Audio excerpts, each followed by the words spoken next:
ونستغفره ونؤمن به ونتوكل عليه ونعوذ بالله من شرور أنفسنا ومن سيئات أعمالنا من يهده الله فلا مضل له ومن يضلل فلا هادي له وأشهد أن لا إله إلا الله وحده لا شريك له وأشهد أن محمدًا عبده ورسوله أما بعد فإن خير الحديث كتاب الله وخير الهدي هدي محمد صلى الله عليه وسلم وشر الأمور محدثاتها وكل محدثة بدعة وكل بدعة ضلالة وفي رواية وكل ضلالة في النار فأعوذ بالله من الشيطان الرجيم بسم الله الرحمن الرحيم اتل ما أوحي إليك من الكتاب وأقم الصلاة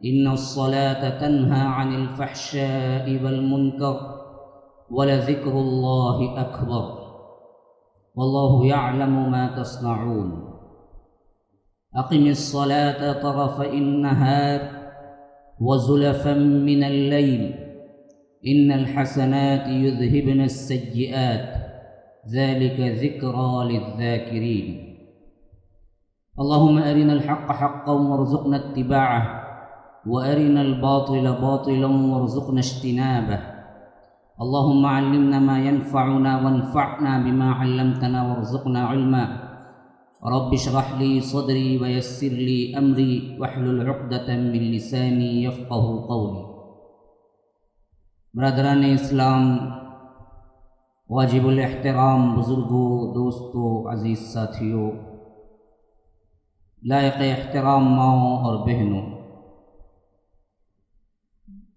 جس عنوان پر مجھے خطاب کرنا ہے، جیسا کہ ابھی اعلان ہوا تھا، دنیا اور آخرت کا سب سے بڑا بدنصیب کون ہے؟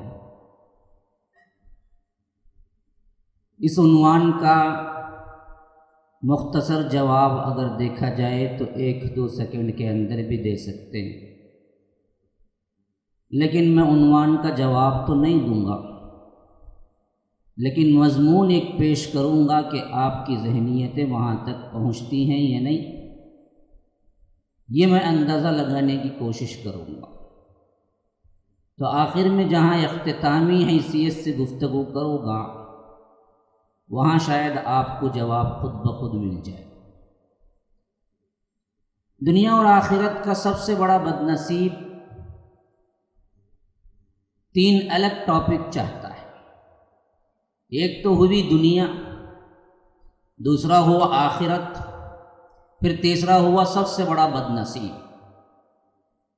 تو دنیا کیا ہے، آخرت کیا ہے، پھر ان دونوں میں گھاٹا کس کا ہے، اور وہ گھاٹا بھی کتنا بڑا ہے، اس پر روشنی جب میں ڈالوں گا تو انشاءاللہ جواب آپ ہی خود نکل آئے۔ سب سے پہلی چیز ایک ذہن میں رکھیے کہ اللہ تبارک و تعالی نے اس دنیا کو بنایا اور اس دنیا میں بسنے کے لیے انسان کو بنایا، اور انسان کی پیدائش سے پہلے ہی اللہ تبارک و تعالی نے فیصلہ کر دیا تھا کہ زمین میں انسان کو بسائے گا، جس کی پوری تفصیل سورہ بقرہ میں آ چکی ہے، اور تقریباً 7 جگہوں پہ واقعہ قرآن کے اندر آیا ہے۔ وَإِذْ قَالَ رَبُّكَ لِلْمَلَائِكَةِ إِنِّي جَاعِلٌ فِي الْأَرْضِ خَلِيفَةً، یاد کرو موقع جب ہم نے ملائکہ سے کہا تھا کہ میں ایک زمین میں خلیفہ بنانے والا ہوں، وہ جو نسلاً بعد نسل آتے جائیں گے۔ اللہ کا تو کوئی خلیفہ نہیں ہوتا، خلیفہ تو اس کو کہتے ہیں نا جی، جو جانے کے بعد اس کا نائب بنے۔ تو اللہ کو کوئی نائب کی ضرورت نہیں ہے، نہ اللہ کبھی فنا ہونے والا ہے، نعوذ باللہ۔ خلیفہ اس معنی میں کہ نسلاً بعد نسل اس قوم کو اللہ تبارک و تعالی اٹھاتا رہے گا۔ باپ مرا، بیٹا آیا پوزیشن کو، بیٹا بڑا ہوا، بوڑھا ہوا، مرا، پھر اس کے بعد کوئی دوسرا، کوئی تیسرا، یہ نسلاً بعد نسل چلا آ رہا ہے آدم سے لے کر یہاں تک۔ تو اس معنی میں ہمیں جانشین بنانے والی ایک قوم کو بنانے والا ہوں۔ لیکن عجیب بات یہ ہے کہ جب بنایا تو نہ دنیا میں اتارا، نہ آسمانوں میں رکھا، بلکہ جنت میں رکھا۔ اب یہ واقعہ بھی بہت زیادہ مشہور ہے کہ بنا کے اللہ تبارک و تعالی نے جنت میں رکھا، اور جنت سے پھر ایک گناہ کی وجہ سے وہاں سے نکلوایا شیطان نے، اور پھر دنیا میں آیا۔ بتلانے کا مقصود کیا تھا؟ اصل تو دنیا کے لیے بنایا تو دنیا ہی میں آنا چاہیے تھا، لیکن جنت میں رکھا، اور جنت میں یہ غلطی ہونے کے بعد پھر دنیا میں بھیجا، تو معلوم یہ ہو گیا کہ غلطی انسان کی سرشت میں ہے۔ وَلَقَدْ عَهِدْنَا إِلَىٰ آدَمَ فَنَسِيَ وَلَمْ نَجِدْ لَهُ عَزْمًا، ہم نے حضرت آدم کو پیدا کیا، لیکن وعدے وعید ان سے بھی ہوئے، لیکن وہ بھول گئے، اور ہم نے ان کے اندر عزم نہیں پایا، پختہ ارادہ نہیں پایا۔ یہ انسان کی اپنی بھول ہے، اور یہ طبعی لحاظ سے ہے کہ اس کے اندر خطا ہے، بھول ہے، نسیان ہے۔ ربنا لا تؤاخذنا ان نسینا او اخطأنا، بھول چوک پر ہمیں پکڑ نہ لے اے پروردگار، دعائیں بھی سکھائے۔ تو اگر اس کے اللہ تبارک و تعالیٰ اس دنیا کو جب بھیجا تو ایک سب سے پہلے نظریہ قائم کیا کہ تم ہی کیا ہے، اللہ کی اطاعت میں رہنی ہے، اگر اطاعت سے باہر نکلو گے تو پھر تمہارے درجات کم ہو جائیں گے، تم جنت سے نکلواؤ گے، اور شیطان تمہیں جنت سے نکلوائے گا، اور آخر کار تمہارا ٹھکانہ زمین بنے گی۔ لیکن تمہیں پھر کوشش کرنا ہے اسی ٹھکانے کی طرف پہنچنے کی جس سے اس نے نکلوایا تھا۔ فَأَخْرَجَ لَهُمَ الشَّيْطَانُ، جہاں سے اس نے تمہیں نکلا، كَمَا أَخْرَجَ أَبَوَيْكُم مِّنَ الْجَنَّةِ، تمہارے باپ کو جہاں سے اس نے نکلوایا تھا وہاں جانے کی پھر کوشش کرو، اس کے لیے دنیا میں بھیجا ہے۔ اب یہاں آ کے اس کی کوشش کرنی چاہیے۔ اب دوسری بات کیا ہوئی؟ جس نے بنایا اس کائنات کو، وہ کائنات قائم دائم، عیش عشرت، بلندی، ہمیشگی اس کے لیے بنایا؟ نہیں، بنانے والا خود اسے بگاڑنے کے لیے بنایا۔ دنیا کو بنانے والا خود دنیا کو بگاڑنے کے لیے بنایا، توڑنے کے لیے بنایا، نیست و نابود کرنے کے لیے بنایا۔ اب دیوانے پاگل ہیں وہ لوگ جو اس دنیا کو بنانے میں لگتے ہیں، کیونکہ اللہ تبارک و تعالیٰ تو صاف اسٹیٹمنٹ موجود ہے قرآن کے اندر کہ اس کائنات کو ہم نے بنایا تو توڑنے کے لیے بنایا، ہم ریزہ ریزہ کر دیں گے۔ دکت الارض دکن دکا، توڑ توڑ کے اس کو مار مار کے ہم زمین کو برابر کر دیں گے۔ وَيَسْأَلُونَكَ عَنِ الْجِبَالِ فَقُلْ يَنْسِفُهَا رَبِّي نَسْفًا فَيَذَرُهَا قَاعًا صَفْصَفًا لَا تَرَىٰ فِيهَا عِوَجًا وَلَا أَمْتًا، لوگ پوچھتے ہیں تو قیامت قائم ہوگی تو یہ پہاڑ کہاں جائیں گے؟ ان سے کہہ دیجئے کہ ہم پہاڑ کو ریزہ ریزہ کر دیں گے، اور اس کے اوپر گوئی نہ بلندی ہوگی نہ کوئی گڑھا ہوگا۔ وَيَذَرُهَا قَاعًا صَفْصَفًا، صاف چٹیل میدان بنا دے۔ لَا تَرَىٰ فِيهَا عِوَجًا وَلَا أَمْتًا، پھر اس کے اوپر نہ تمہیں کوئی گڑھا دیکھیں گے کہ کوئی بلندی دیکھیں گے، سب کو ہم برابر کر دیں گے۔ إِنَّ زَلْزَلَةَ السَّاعَةِ شَيْءٌ عَظِيمٌ، قیامت کا زلزلہ سب سے بڑا، سب سے عظیم تر ہے۔ اذا زلزلت الارض زلزالها، جب زمین بھوچال کے ساتھ ہلا دی جائے گی۔ واخرجت الارض اثقالها، پھر اس کے بعد جو کچھ بوجھ ہے وہ نکال باہر کرے گی۔ وقال الانسان ما لها، انسان کہے گا کہ اس کو کیا ہو گیا؟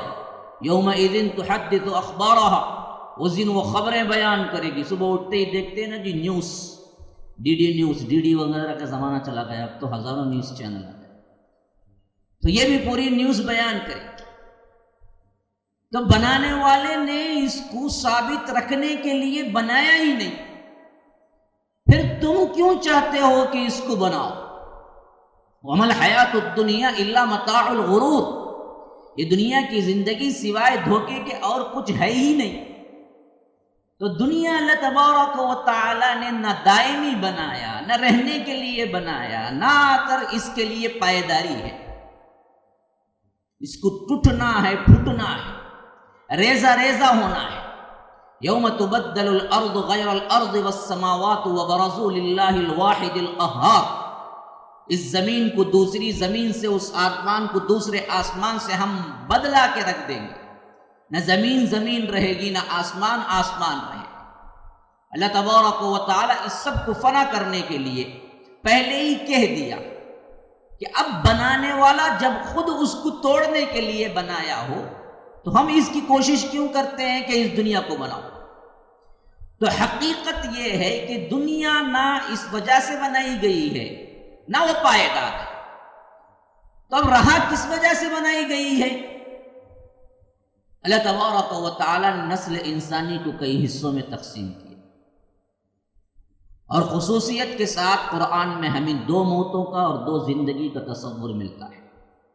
امتنا اثنتین واحییتنا اثنتین فاعترفنا بذنوبنا فہل الی خروج من سبیل۔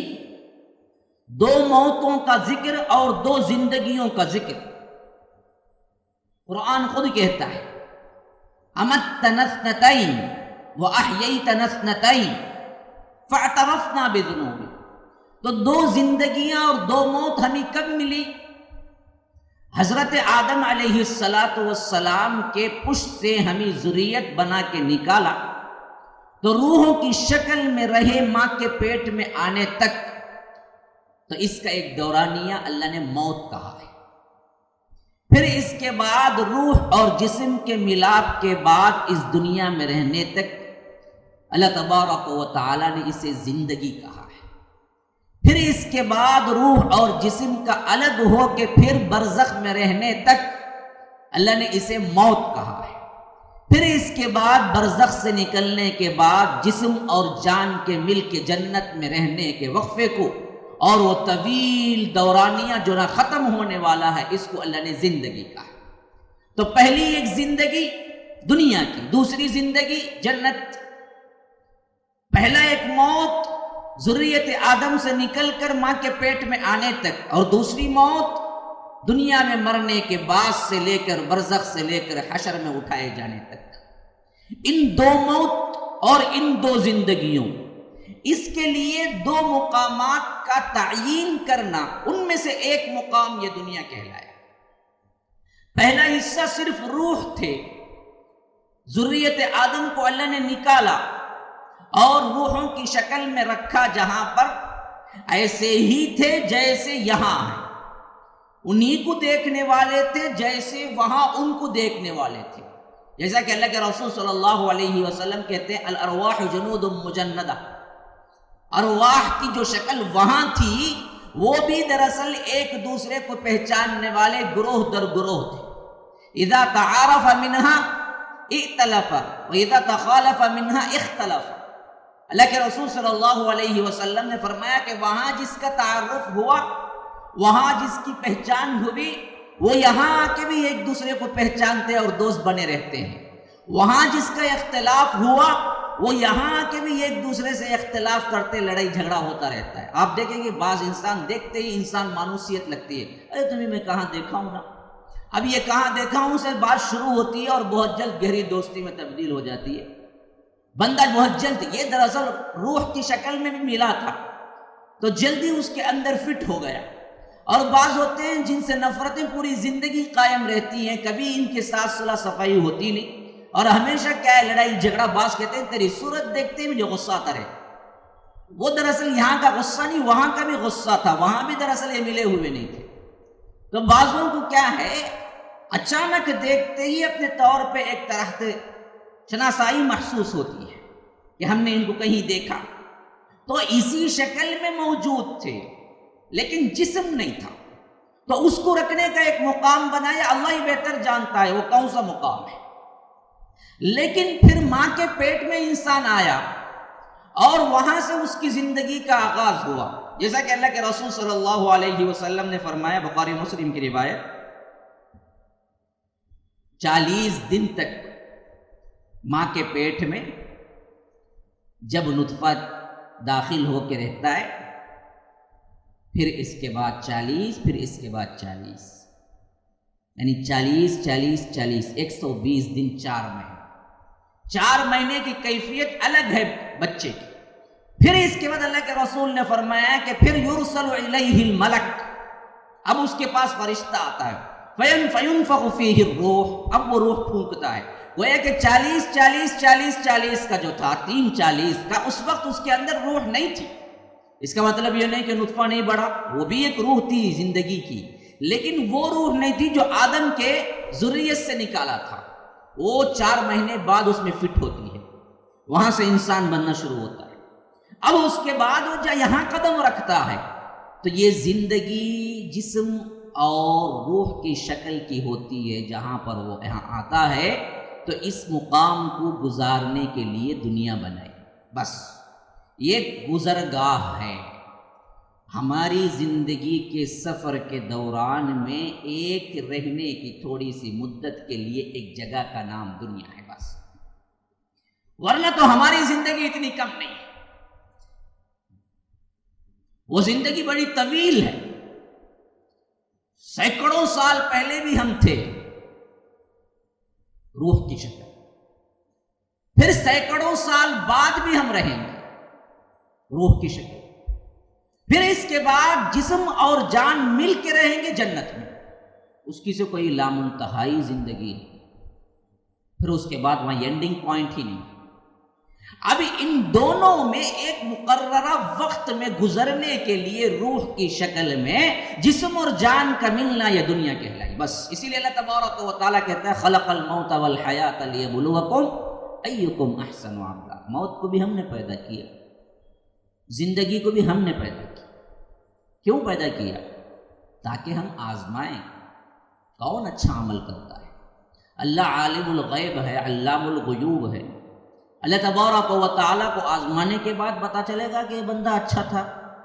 ضرورت نہیں تھی اللہ کو، تو تم کو ضرورت تھی. اللہ تم ہی بنا کے جہنم میں ڈال دیتا، بعضوں کو جنت میں ڈال دیتا، تو انسان پوچھتا ہے اللہ میری خطا کیا؟ اللہ کہتا ہے کہ میرے علم میں معلوم ہے تو دوزخی، تو جنتی، اس وجہ سے میں بھیج دیا. تو ہم مانتے؟ ہم نہیں مانتے. ہم کہتے کہ اللہ تو بھیج کے تو دیکھتا، میں کیسے عمل کر کے بتلاتا، تو آج مجھے جہنم میں کیوں ڈالتا؟ تو اللہ نے یہ حجت قائم کرنے کے لیے یہاں بھیجا. لیبلوکم، اللہ کو پتہ نہیں تھا، یہ مطلب نہیں ہے. تم ہی اچھی طرح حجت قائم ہو جائے کہ تم جو کرتوت کر کے آئے ہو اس حیثیت سے تمہیں جنت ملنی ہے جہنم، تم خود گواہ بن جاؤ. اقرأ کتابک کفی بنفسک اليوم علیک حسیبا. تو اب اس دنیا میں جو رہنے کا مقام ہے وہ نہ پائیدار ہے، وہ وقتی ہے، وہ ایک راہ گزر فاصلہ ہے، ایک مسافر کی تھوڑی سی دیر رہنے کی جگہ ہے. جیسا کہ اللہ کے رسول صلی اللہ علیہ وسلم نے فرمایا کہ کن فی الدنیا کأنک غریب او عابر سبیل. دنیا میں اس طرح رہو جس طرح کوئی مسافر اجنبی رہتا ہو، یا ایسے گویا کہ کوئی راہ گزر سفر میں جا رہے ہوں، کہیں کوئی سستانے کے لیے درخت دیکھے تھوڑی دیر رک گئے.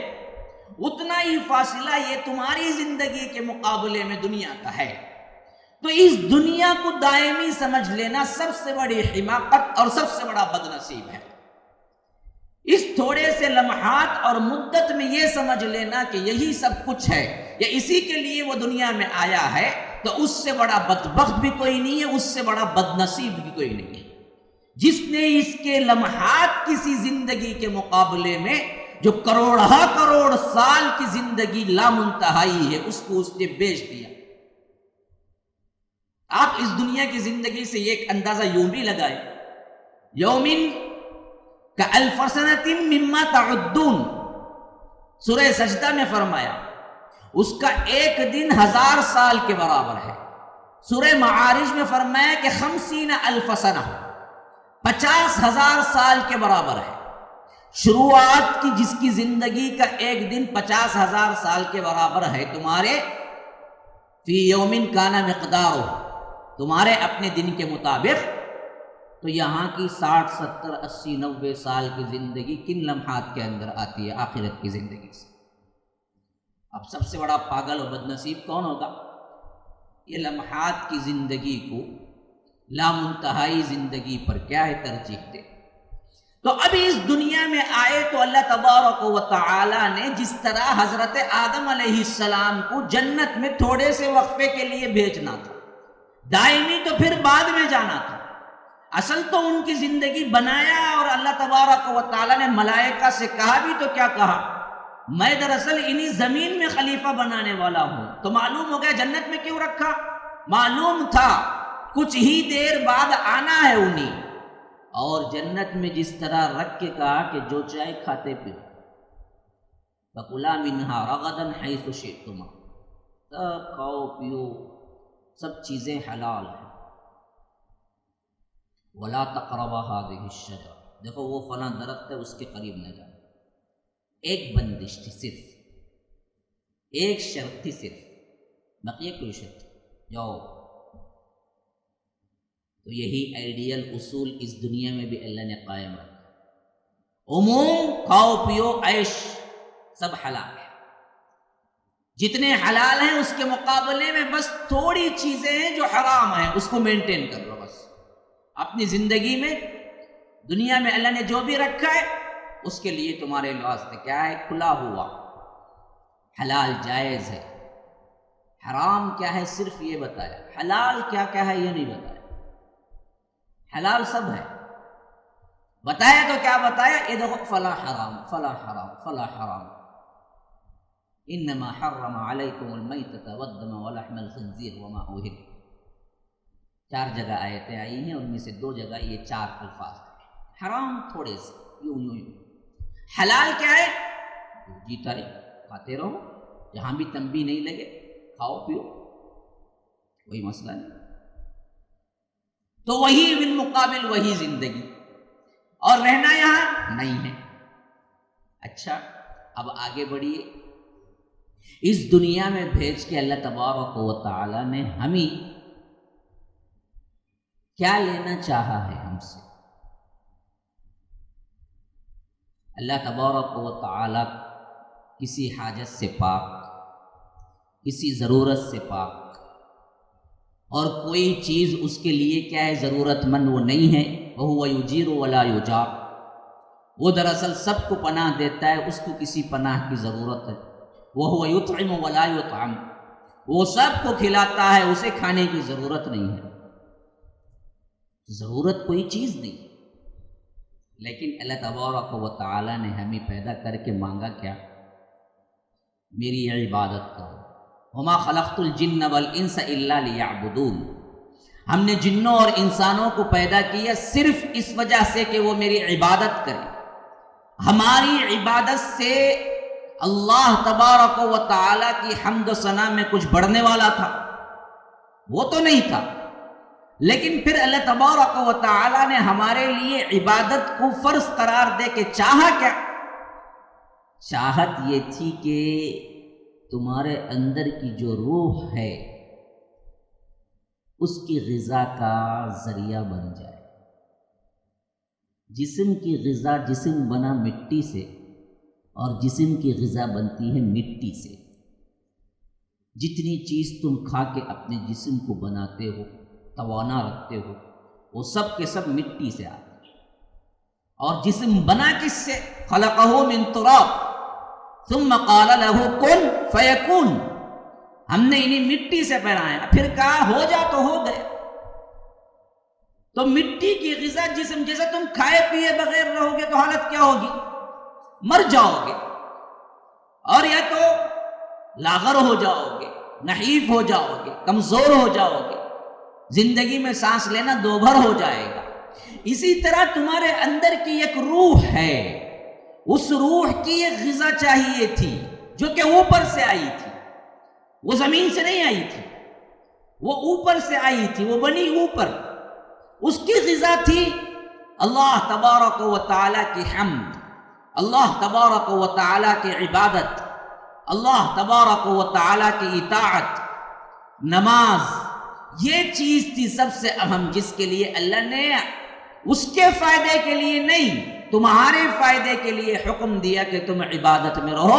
کیوں؟ تمہاری روح کے لیے ضرورت ہے، روح مر جائے گی. اصل میں جسم دکھتا ہے تو ہمیں اس کے زخم دکھتے ہیں، روح دکھتی نہیں ہے، اس وجہ سے ہمیں اس کے زخم دکھتے نہیں. لیکن یاد رکھیے وہ لوگ، اب میں بڑے پتے کی بات بتا رہا ہوں، اس پر میری اب ساری تقریر کا دار و مدار۔ اگر صرف جسمانی خوشی، جسمانی غذا اور جسمانی عیش پرستی سکون کا باعث ہوتی تو پھر وہ لوگ کیوں مرتے جو ہزاروں کروڑوں کے مالک تھے، خودکشیاں کر کے مرتے؟ ہوتا نہیں ہوتا۔ یورپین کنٹریز میں آج سب سے بڑا ایک لا ينحل مسئلہ جو ہے، آج تک ان کی سمجھ میں نہیں آ رہا اور مسئلہ بڑھتا جا رہا ہے، وہ کیا ہے؟ نوجوانوں کا خودکشی کر کے مرنا، اور خاص کر کروڑوں کے ڈالر کے مالکیت میں مالداروں کا خودکشی کر کے مرنا۔ آخر وجہ کیا ہے؟ کون سی وہ تنگی ہے جس کی وجہ سے انسان گھٹ کے مرنا چاہتا ہے؟ اس کے پاس پیسہ ہے، ایئر کنڈیشن ہے، فارن پاسپورٹ ہے، ہمارے ہاں کسی کو مل جائے تو زمین پہ قدم نہیں رکتے۔ امریکہ کا کیا گرین کارڈ ہولڈر تو وہ سر سے لے کر پیر تک کیا ہوتا ہے پورا تکبر میں، نہ کبھی نیچے منڈی ڈال کے نہیں بات کرتا، وہ ایسے بات کرتا، کیا جی کیسے ہیں، یوں حالت ہوتی ہے اس کی۔ تو یہ چیزیں خوشی کا اگر باعث ہوتی تو یہ سب کچھ وہاں ان کو موجود ہے، ہونے کے باوجود سکون کی تلاش میں مارے مارے مرتے ہو، یعنی خودکشیاں کر کے مرتے ہو۔ تو کیوں؟ جسم تو ان کا تر و تازہ ہے، تھا، مسئلہ یہ تھا کہ اندر کی روح کی گھٹن کی وجہ سے مر گئے، سکون نہیں تھا۔ آج کتنے لوگ ہیں جو سکون کی تلاش میں نیند کی گولی کھاتے ہیں، ایسا بہت ہے۔ مالداروں میں یہ بیماری عام ہے، یاد رکھیے کہ وہ لوگوں کو نیند نہیں آتی، نیند کے لیے سکون کی دوائی لینی پڑتی ہے، تب کہیں جا کے سوتا ہے بندہ۔ کروڑوں کی مالکی، کروڑوں کے روپے جائیداد پڑے ہوئے، گھر کے اندر ہر طرح کا سکون موجود ہے، لیکن پھر بھی کیا ہے؟ ایک سناٹا ہے، گہرا پن ہے روح کے اندر۔ وہ کیا چیز ہے؟ اصل میں روح دنیا کی چیز نہیں تھی، وہ اوپر کی چیز تھی، اور اس کو اوپر سے جو ہدایت ہوئی تھی اسی میں اس کو غذا ملتی۔ لیکن جب آپ نے صرف جسمانی طور پر غذا دے دے کے اس کو موٹا کرنا چاہا تو روح اندر سے کیا ہو گئی؟ زخموں پر زخم لگتے لگتے لگتے آخرکار گھٹن کی وجہ سے خود مر جاتی۔ تو یہ جو دونوں چیزیں مینٹین کرتا ہے، آپ دیکھیں گے ایک وہ مسلمان بندہ جو اوسط درجے کا کھانا کھاتا ہے یا اس سے بھی گرا ہوا غریب بندہ ہے، اور اس کے ساتھ ساتھ نمازی ہے، اللہ کے احکامات کا پابند ہے، اس کی خوشی، تر و تازگی، اس کا چہرہ، اس کا رہن سہن، اس کی زندگی کا سکون، بڑے سے بڑا اعلیٰ ایک مالدار جو کہ ہر ایک اس کے لیے آسائش موجود ہے، اس کے ہاں بھی نظر نہیں آتا۔ کیوں؟ دنیا کی ہر مصیبت کو وہ آرام سے ہنستے کھیلتے جھیل لیتا ہے۔ وہی ایک مالدار شخص ہے، اولاد مر گئی، پاگل ہو گیا، سائیکیٹرسٹ پیشنٹ بن گیا۔ وہی ایک اللہ پر ایمان لانے والا بندہ ہے، اس کی زندگی میں ایک نہیں 3 بیٹے مرے، تبھی بھی وہ ہنستے کھیلتے کہتا ہے تقدیر پہ ہمیں راضی ہے۔ ابھی میں علامہ عریفی کی کتاب پڑھ رہا تھا، انہوں نے ایک عجیب واقعہ لکھا تھا کہ ایک بوڑھے میاں تھے تقریباً 90 سال کے، اور انہوں نے ایک شادی کے فنکشن میں اٹینڈ کرنے کے لیے اپنے آل اولاد، احفاد، پوتے پوتیاں سب مل کے، بہت بڑی وین جیسی کار ہے وہاں پر، تو اس کار میں جا رہے تھے۔ یہ اتفاق دیکھیے کہ ایسا ایکسیڈنٹ ہوا جس میں سوائے اس بندے کے بچ جانے کے کوئی ایک چھوٹا بچہ بھی نہیں بچا،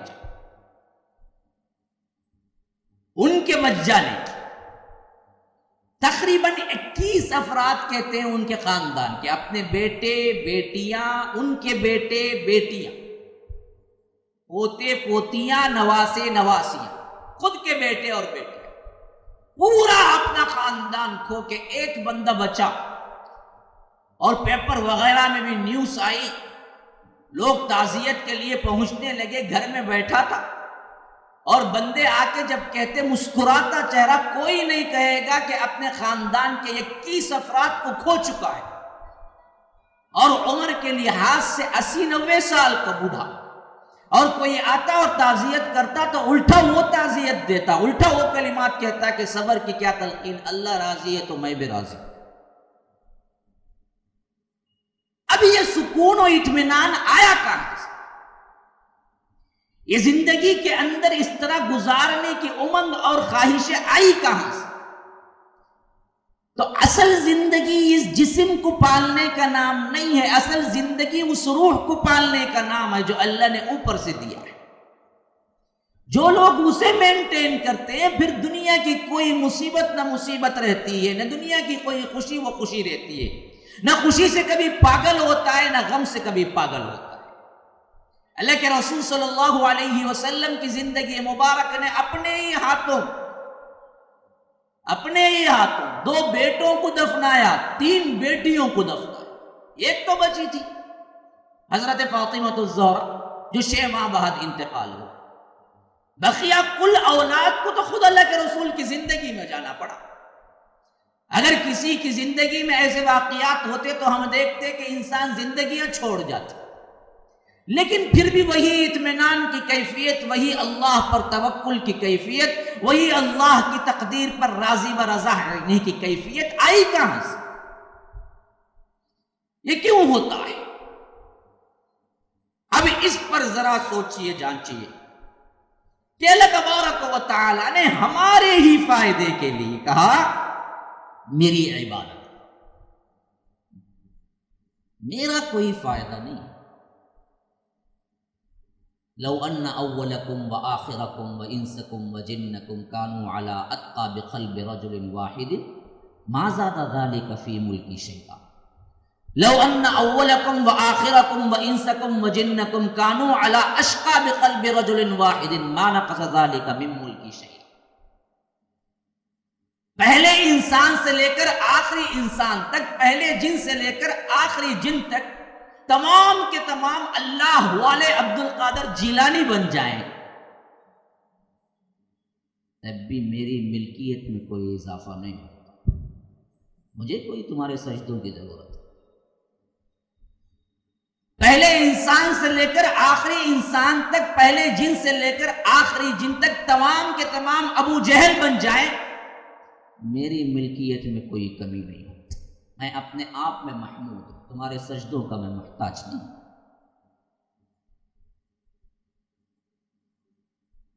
کائنات میں آدم بننے سے پہلے بھی اللہ تبارک و تعالی محمود تھا، اب بھی ہے۔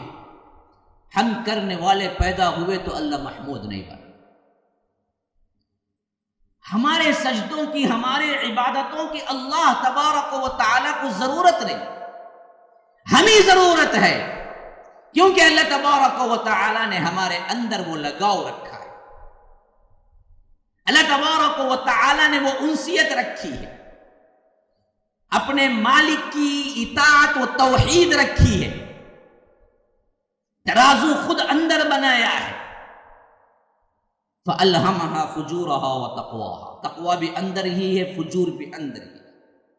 قَدْ أَفْلَحَ مَنْ زَكَّاهَا، فلاح پا گیا جو اس اندر کے سسٹم کو تبدیل کر کے طاہر بنا دیتا ہے، پاک بنا دیتا ہے۔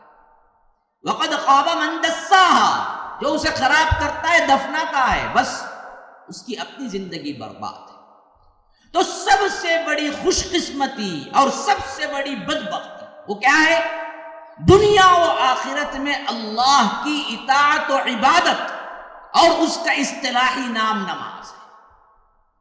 اور یہ نماز محمد الرسول اللہ صلی اللہ علیہ وسلم کی امت کو صرف نہیں دی گئی، بلکہ یہ عبادت کی شکل ہمیں لگتا ہے حضرت آدم سے لے کے برابر ہے، بس اوقات کی کچھ تبدیلی تھی یا ظاہر طور پر ایکشنز کی کچھ تبدیلی تھی، لیکن تھی نماز ہر ایک۔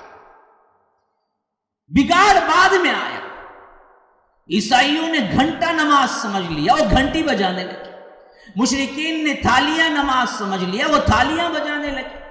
وَمَا كَانَ صَلَاتُهُمْ عِنْدَ الْبَيْتِ إِلَّا مُكَاءً وَتَصْدِيَةً، مشرکین مکہ کے پاس، کعبۃ اللہ کے پاس ان کی نماز اس کے علاوہ کچھ نہیں کہ وہ سیٹیاں بجاتے اور تھالیاں پیٹتے۔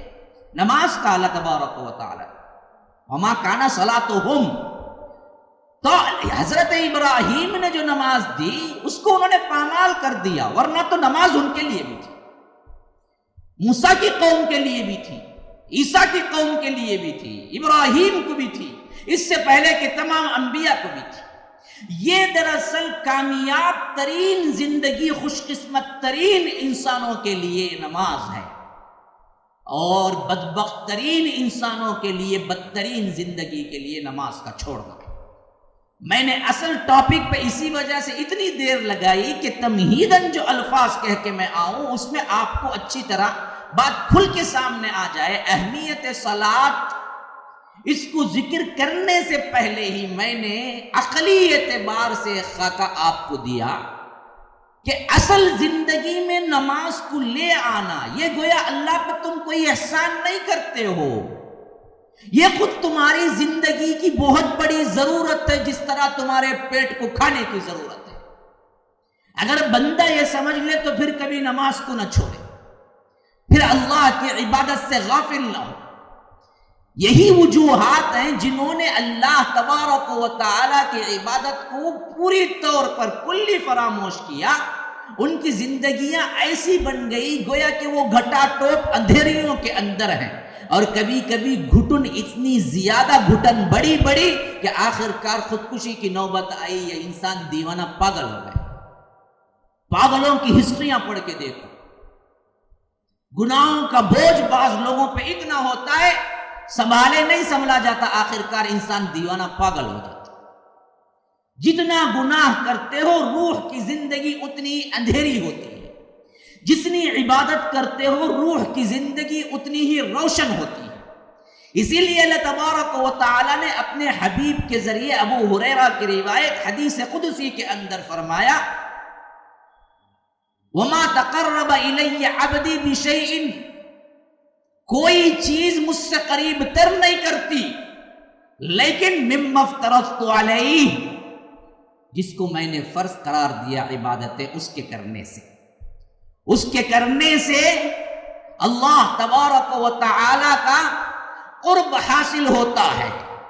اللہ تبارک و تعالی کا قرب حاصل ہونے کا نتیجہ، اور اللہ تبارک و تعالی کا قرب حاصل ہو گیا، اس کی نشانی قلبی سکون، قلبی اطمینان، قلب کی زندگی میں تبدیلی، روح کی حیثیت سے اللہ تبارک و تعالی کے یاد سے جڑا ہونا. پھر اس کے بعد فرائض کی پابندی کے ساتھ ساتھ نوافل ادا کرتا ہے. وما یزال عبدی یتقرب الیہ حتی احبہ. آخری لفظ اللہ کے رسول صلی اللہ علیہ وسلم نے کہا کہ یہاں تک کہ نوافل کرتے کرتے کرتے کرتے درجات کی بلندی یہاں پہنچتا ہے کہ خود اللہ اس سے محبت کر رہا ہے. حتی احبہ فَإِذَا أَحْبَبْتُهُ كُنْتُ سَمْعَهُ الَّذِي يَسْمَعُ بِهِ وَبَصَرَهُ الَّذِي يَبْصُرُ بِهَا. جب میں خود اس سے محبت کرنے لگتا ہوں تو وہ گویا ویسے بن جاتا ہے جیسے میں چاہتا ہوں کہ وہ نہیں دیکھتا لیکن میرے ہی آنکھ سے دیکھتا ہے. میں اس کی آنکھ بن جاتا ہوں، میں اس کا کان بن جاتا ہوں، میں اس کے ہاتھ بن جاتا ہوں، میں اس کا پاؤں بن جاتا ہوں. یہاں سے بہت سے صوفیہ نے غلط عقیدہ لے لیا کہ واقعتاً اللہ اس کے جسم میں آ جاتا ہے. نعوذ باللہ ثم نعوذ باللہ. یہ مطلب نہیں ہے. مطلب کیا ہے؟ مطلب یہ ہے کہ ایسا پسندیدہ بنا دیتا ہوں، میں جو دیکھنے کا کہتا ہوں وہی دیکھتا ہے، اس کے علاوہ نہیں دیکھتا.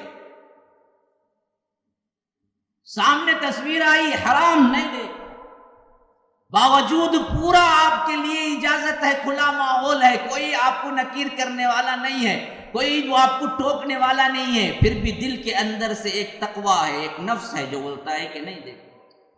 سامنے بن سور کے لڑکی آ کے پکار رہی، آؤ کوئی نہیں دیکھتا، رات میں روم میں ہم الگ سے رہ کے گزاریں گے. کہتا انی خوف اللہ، نہیں بھائی مجھے اللہ سے ڈر لگتا. گناہ مشکل ہو جاتا ہے اس کے لیے. آپ دیکھیں ہوں گے جو بندہ اللہ کی عبادت میں ہوتا ہے نا اس کے لیے گناہ مشکل ہو جاتا ہے. جو بندہ نمازی ہوتا ہے نا نماز چھوڑنا مشکل ہوتا ہے. جب نماز نہیں پڑھتا ہے تو بے کلی سی رہتی ہے کہ ابھی میری نماز ابھی ختم نہیں ہوئی، ابھی کام میں لگا ہوں، کب فرصت مل جائے. وہی بالکل ہی نماز چھوڑ دینا، وہ گناہ کے بغیر نہیں رہتا. گناہ نہ کیے تو اس کے لیے بے کلی سی رہتی. 4 دن سے پکچر گیا نہیں بھائی، کیا کبھی کرنا کہ پیسہ بھی نہیں ہے، تو ارینج کرتا کرا ہے ڈال رہے تو بھی ٹھیک ہے، نیند نہیں آتی کیا پکچر دیکھا ہے. گناہ کرتے کرتے کرتے اس کی مت ماری جاتی ہے، وہ حس جو اللہ نے رکھا ہے برائی اور اچھائی کی مر جاتی ہے. اس سے بڑا بدبخت ترین انسان کوئی نہیں ہے دنیا.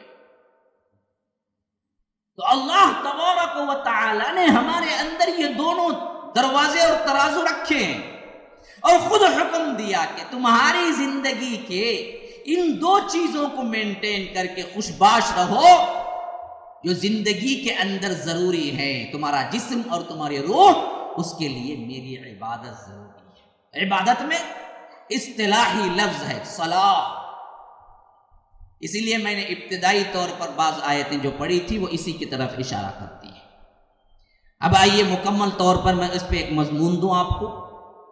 21ویں پارے کی پہلی آیت جو میں نے تلاوت کی، فرمایا کہ اتل ما اوحی الیک من الکتاب واقم الصلاۃ ان الصلاۃ تنہی عن الفحشاء والمنکر ولذکر اللہ اکبر.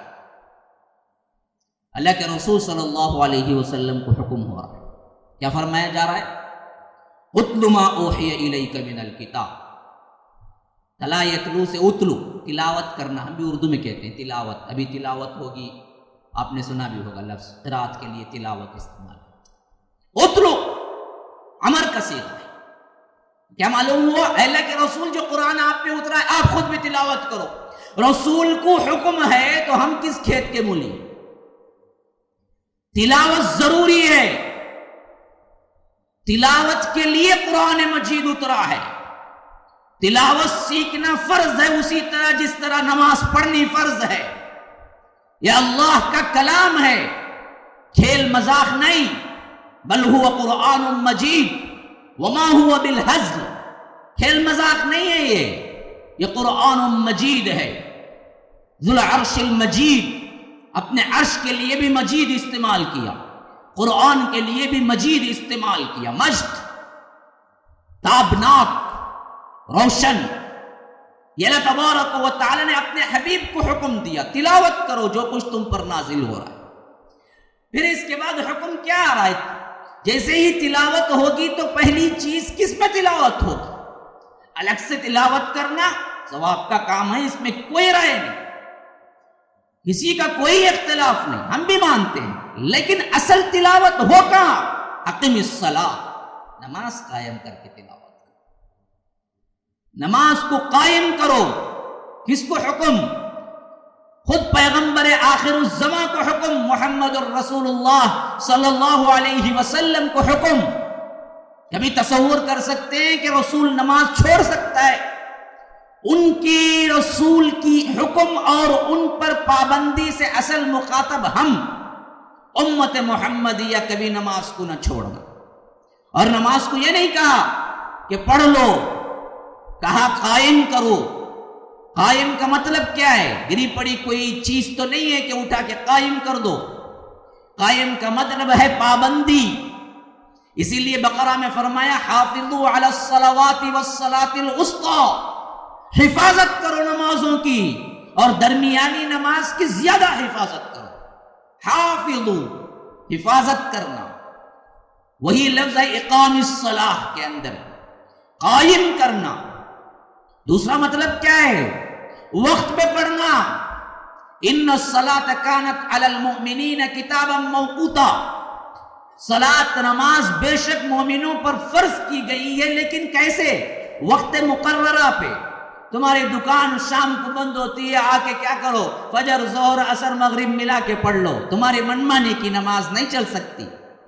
وقت مقررہ پہ ظہر ہے تو ظہر پڑھو، عصر ہے تو عصر پڑھو، مغرب ہے تو مغرب پڑھو، عشاء ہے تو عشاء پڑھو، فجر ہے تو فجر پڑھو.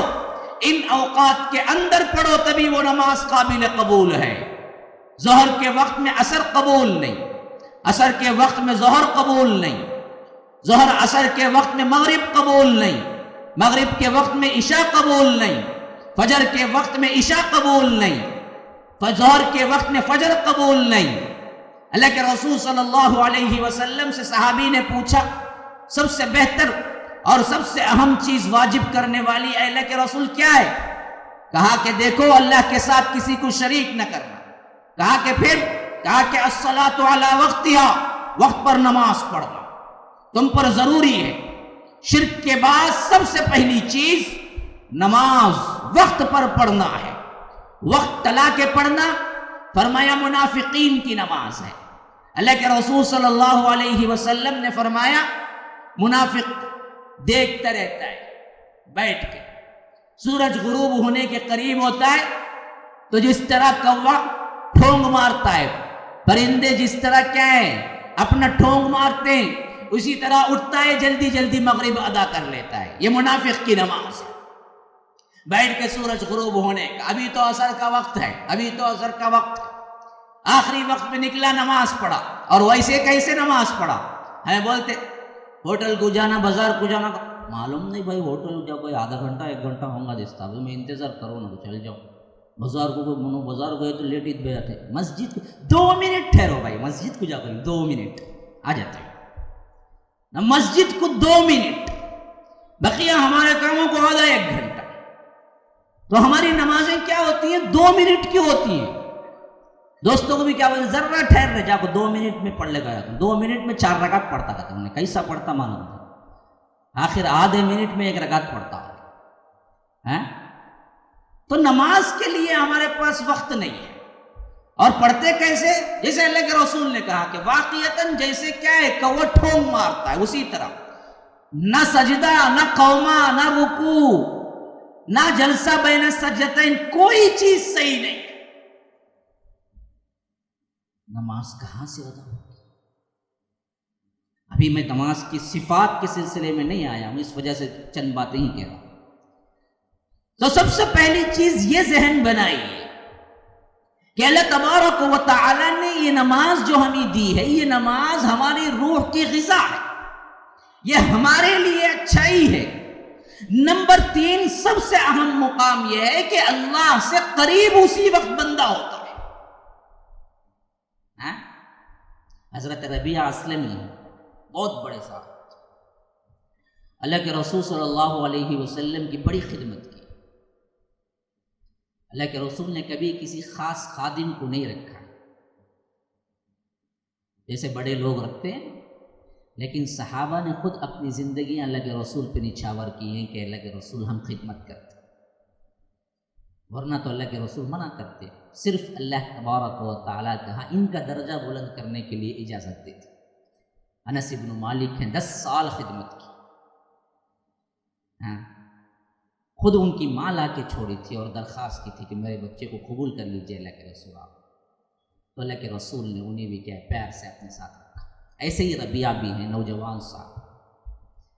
اللہ کے رسول جب بھی اٹھتے بھاگ دوڑ کر کے فوری طور پر وہ انتظامات کرتے جس کے اللہ کے رسول کو ضرورت ہوتی.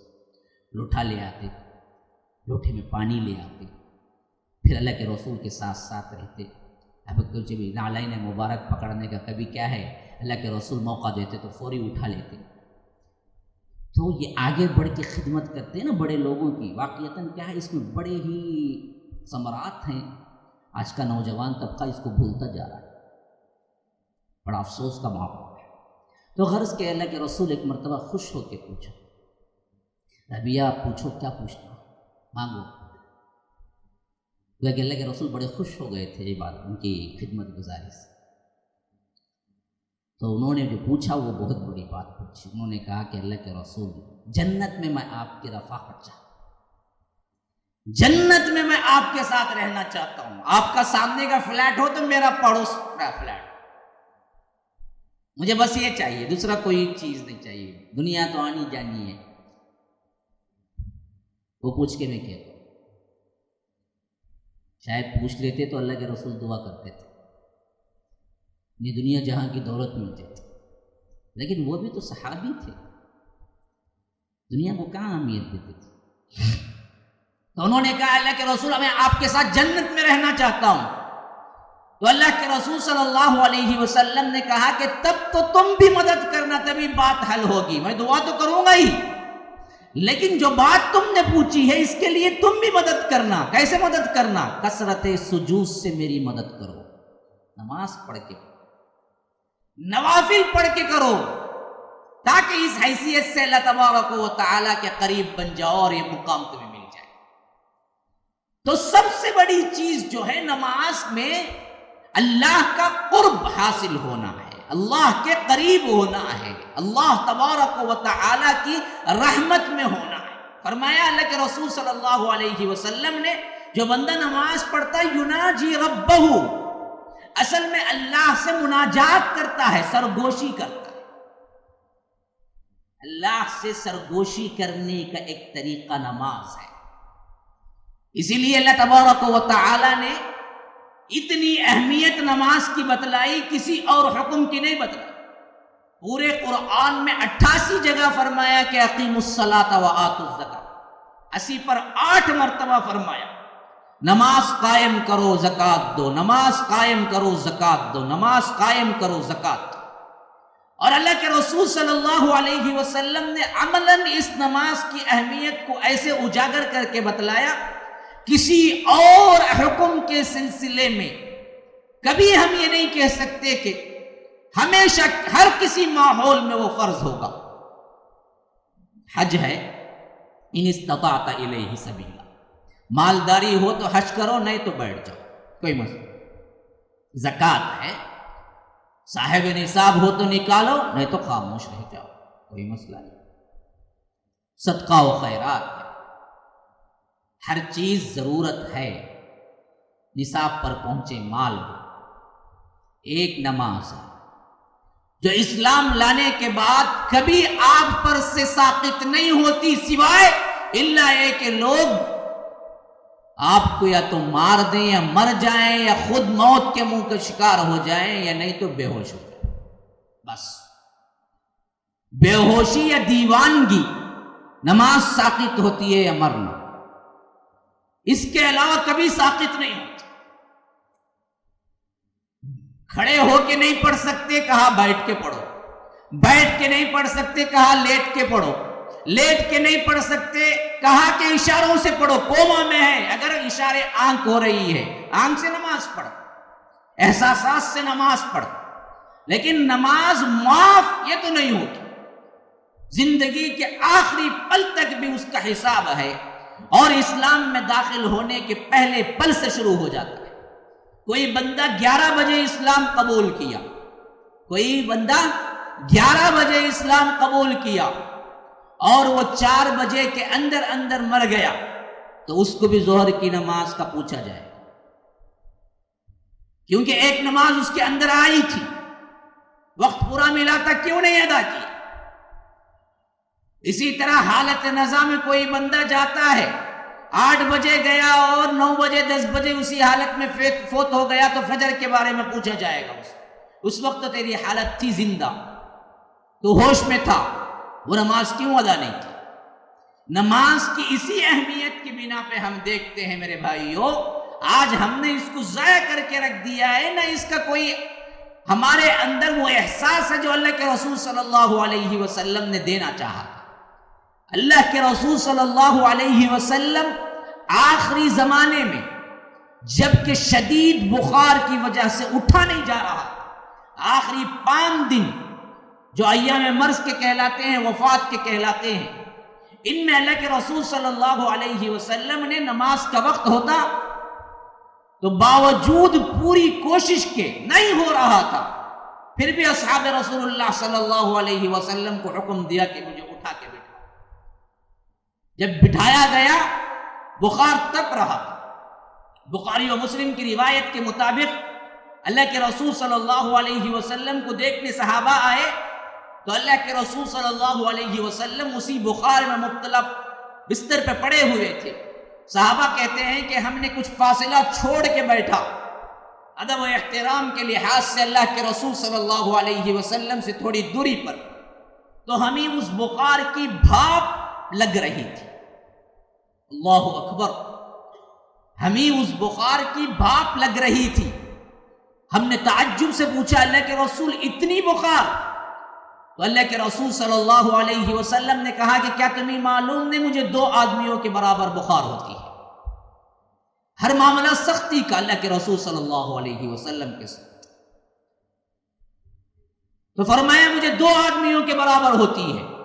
پھر اس کے بعد اسی بخار کی جلن کو یعنی حدت کو کم کرنے کے لیے اللہ کے رسول صلی اللہ علیہ وسلم نے پوچھا کیا اذان ہو گئی؟ کہا کہ اذان تو ہو گئی، آپ کا انتظار ہے نماز پڑھانے کے لیے، لیکن نماز کے لیے اٹھا نہیں جا رہا ہے۔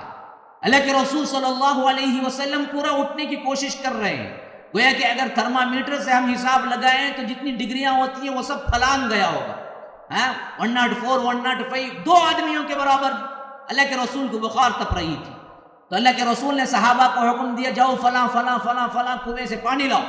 7 الگ الگ کنویں سے، جہاں ٹھنڈے پانی ہوتے تھے زیادہ تر، ان ٹھنڈے پانی کو 7 الگ کنویں سے منگوایا، جاؤ جا کے لے کے آؤ۔ جب 7 کنووں کا پانی آ گیا تو سب کو اللہ کے رسول نے کہا کہ ملاؤ اس کو، ایک ہی برتن میں پورا ملایا گیا۔ پھر اللہ کے رسول نے کہا کہ مجھے برتن میں کھڑا کر کے مجھ پر سے ڈالو تاکہ وہ حدت کم ہو جائے، بخار کی جو حدت ہے وہ حدت کم ہو جائے۔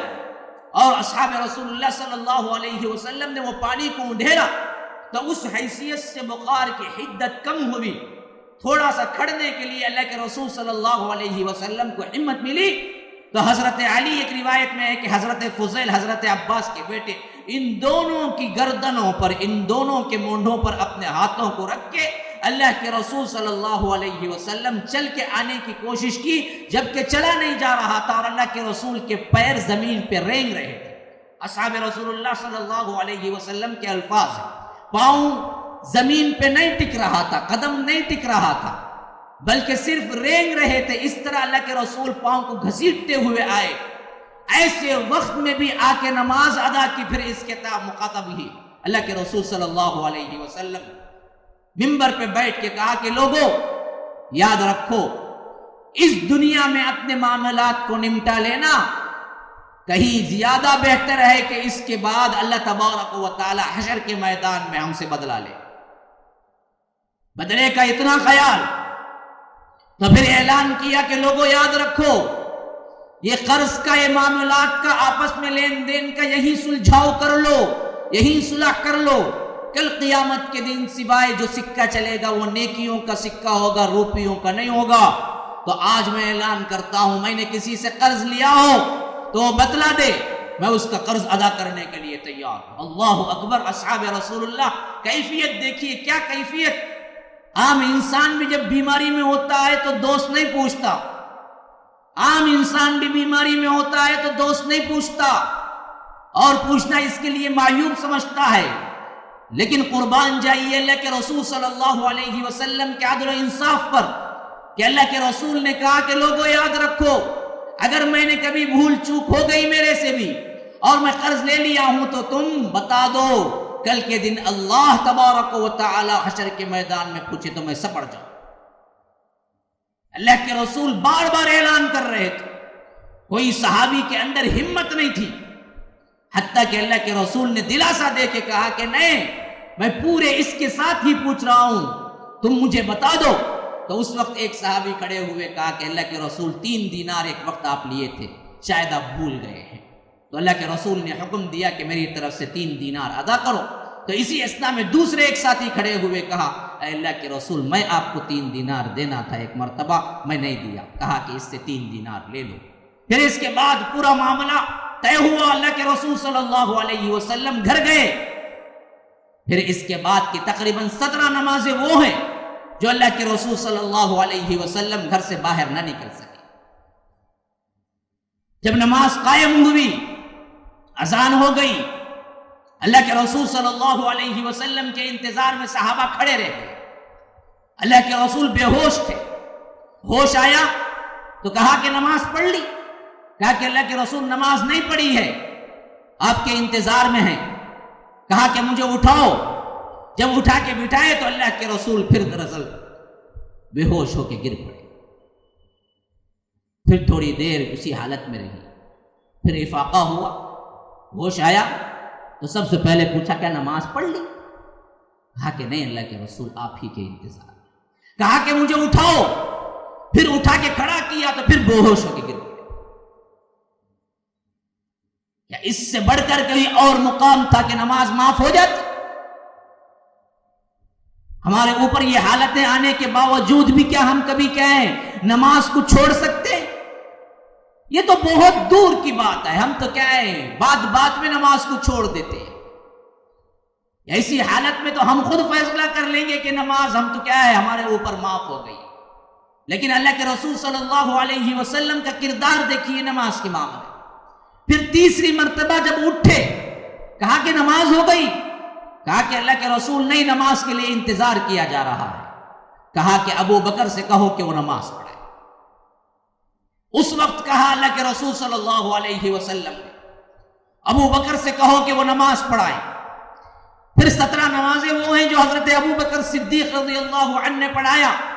اور اللہ کے رسول صلی اللہ علیہ وسلم گھر میں تھے، اور اللہ کے رسول صلی اللہ علیہ وسلم اس بات سے خوش تھے کہ امت اب ابو بکر کے گرد جمع ہو چکی ہے، اور امت اب امام مان چکی ہے ابو بکر کو. میرے بعد اب یہ سلسلہ قائم و دائم رہے.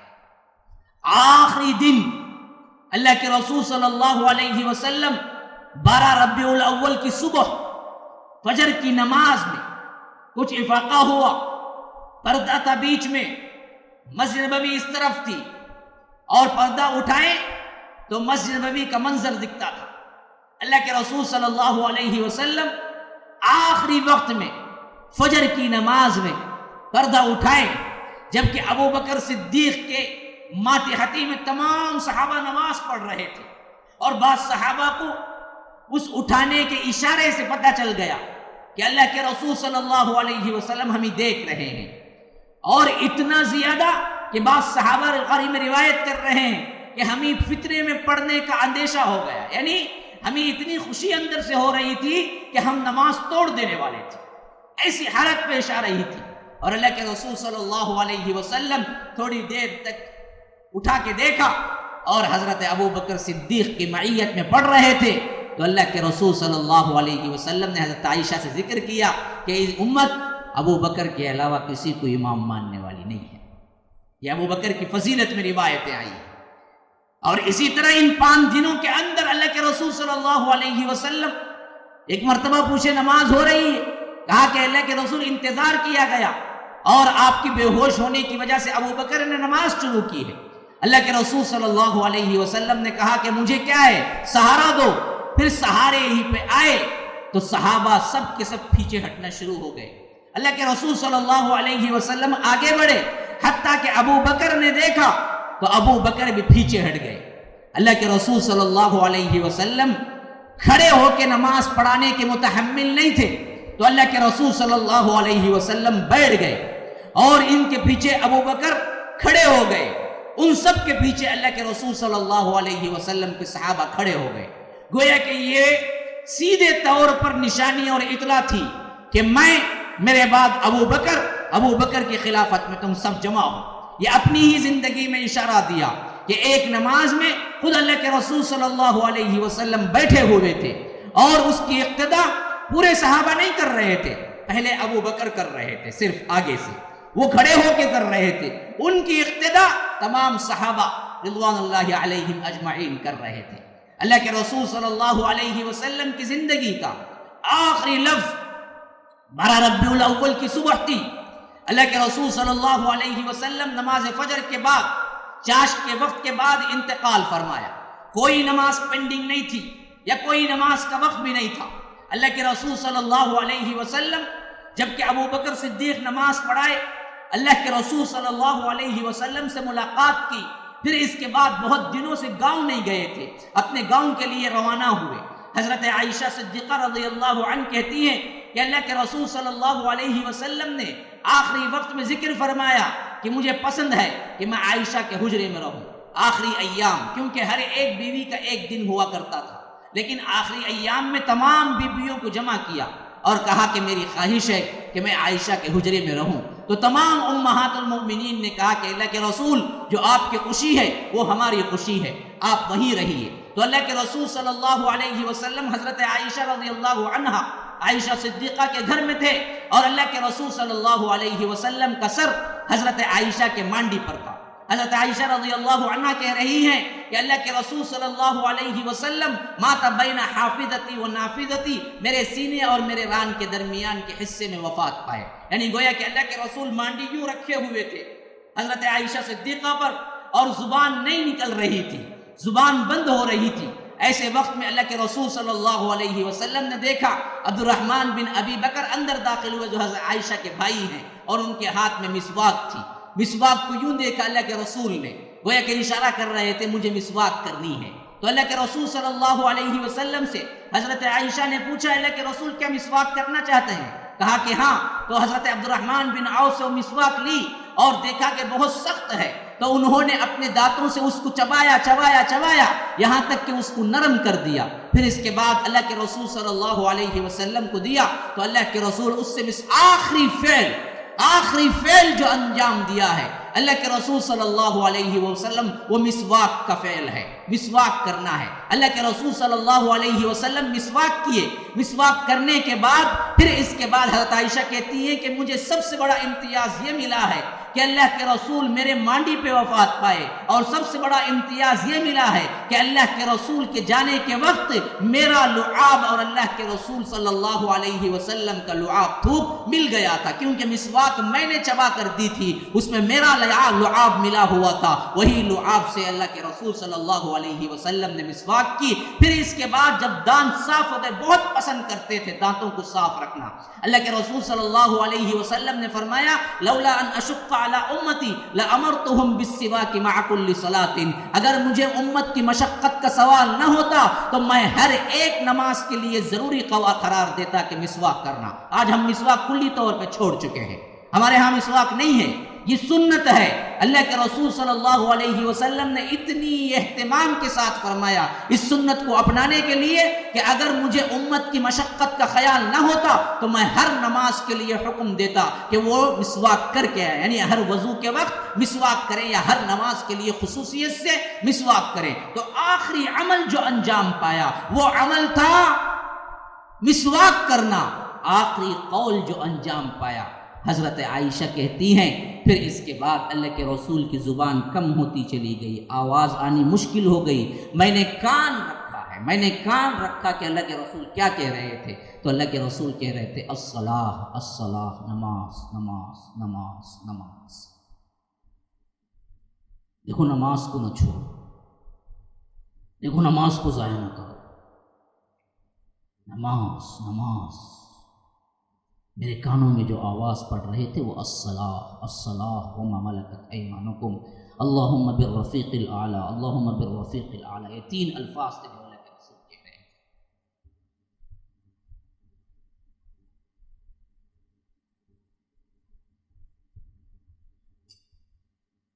ایک خالق کے عبادت کے سلسلے میں، ایک مخلوق کے معاملات کے سلسلے میں، ایک رب سے مناجات کے سلسلے فرمایا الصلاۃ الصلاۃ الصلاۃ. لوگوں نماز نماز نماز نماز کا اہتمام رکھو، سے کبھی نہ چھوڑو. وما ملکت ایمانکم، دیکھو مزدوروں کا خیال کرو، تمہارے ماتحتوں کا خیال کرو، کمزوروں کا خیال کرو، تمہارے زیر دست جو کام کرنے والے ان کا خیال کرو. انہیں ظلم نہ کرو، انہیں بیجا ظلم بوجھ نہ ڈالو ان پر. ایک بندوں کا خیال، ایک رب کے معاملات کا خیال، حقوق اللہ کا آخری نقطہ، حقوق العباد کا آخری نقطہ. پھر فرمایا اللہم بالرفیق الاعلی، اللہ میں تیرے پاس آنا چاہتا ہوں، اب یہ دنیا کی زندگی میں نہیں چاہیے، تو اپنے پاس بلا لے، میں تو رفیق اعلیٰ کے ساتھ رہنا چاہتا ہوں. اللہم بالرفیق الاعلی بالرفیق الاعلی. اللہ تبارک و تعالی نے اختیار دیا تھا، چاہو تو رہو پوری دنیا کی زندگی، جب تک دنیا رہے تب تک رہو، اور سیدھے میری جنت آ جاؤ. ہاں ہم ان کے امتی ہو کے یہ کام کر رہے ہیں، دنیا کے لیے مر مٹتے ہیں، نمازوں کو ضائع کرتے ہیں. اللہ کے رسول صلی اللہ علیہ وسلم کو اللہ تبارک و تعالی نے آپشن دیا، چاہے تو پوری زندگی رہو اور سیدھے جنت کو آ جاؤ، اور چاہے تو اب آ جاؤ جنت میں رہو. تو اللہ کے رسول کہتے ہیں صحابہ کی مجلس میں، تو پھر بندے نے اللہ کے لیے اللہ کے قریب جانا، اللہ کے لیے ملاقات کو جانا پسند کر۔ جب یہ کہا کہ ابو بکر رونے لگے، صحابہ نے کہا کہ اللہ کے رسول کسی بندے کی بات کرتے ہیں، آپ کیوں روتے ہیں؟ کہا کہ وہ بندہ تو یہی ہے، میں پہچان لیا یہ اللہ کے رسول سے آپشن پوچھا گیا، اور اللہ کے رسول اب ہمارے درمیان زیادہ دیر نہیں رہے۔ پھر اللہ کے رسول وفات پائی، تو نماز کا یہ اہتمام آخری زمانے میں کس بات کی شہادت دیتا ہے؟ لوگوں یاد رکھو، جس نے نماز کو ضائع کیا اس نے دین کو ضائع کیا۔ العہد الذی بیننا وبینہم الصلاۃ فمن ترکها فقد کفر، فرمایا کہ میرا اور غیر مسلموں کے درمیان ایک ہی معاہدہ ہے، ایک ہی امتیازی شان ہے، ہندو اور کافر اور مسلمان کہنے کے لیے ایک ہی امتیازی شان ہے، وہ کیا؟ نماز۔ جس نے چھوڑا اس نے کفر کیا، وہ کافر ہو گیا۔ من ترک الصلاۃ متعمدا فقد کفر، جس نے جان بوجھ کے نماز کو چھوڑا اس نے کفر کیا۔ اللہ کے رسول صلی اللہ علیہ وسلم نے فرمایا کہ صلاۃ کو قائم کرو، فمن ترکها فقد ہدمها فقد ہدم الدین، جس نے اس کو گرایا اس نے پورے دین کو گرا دیا۔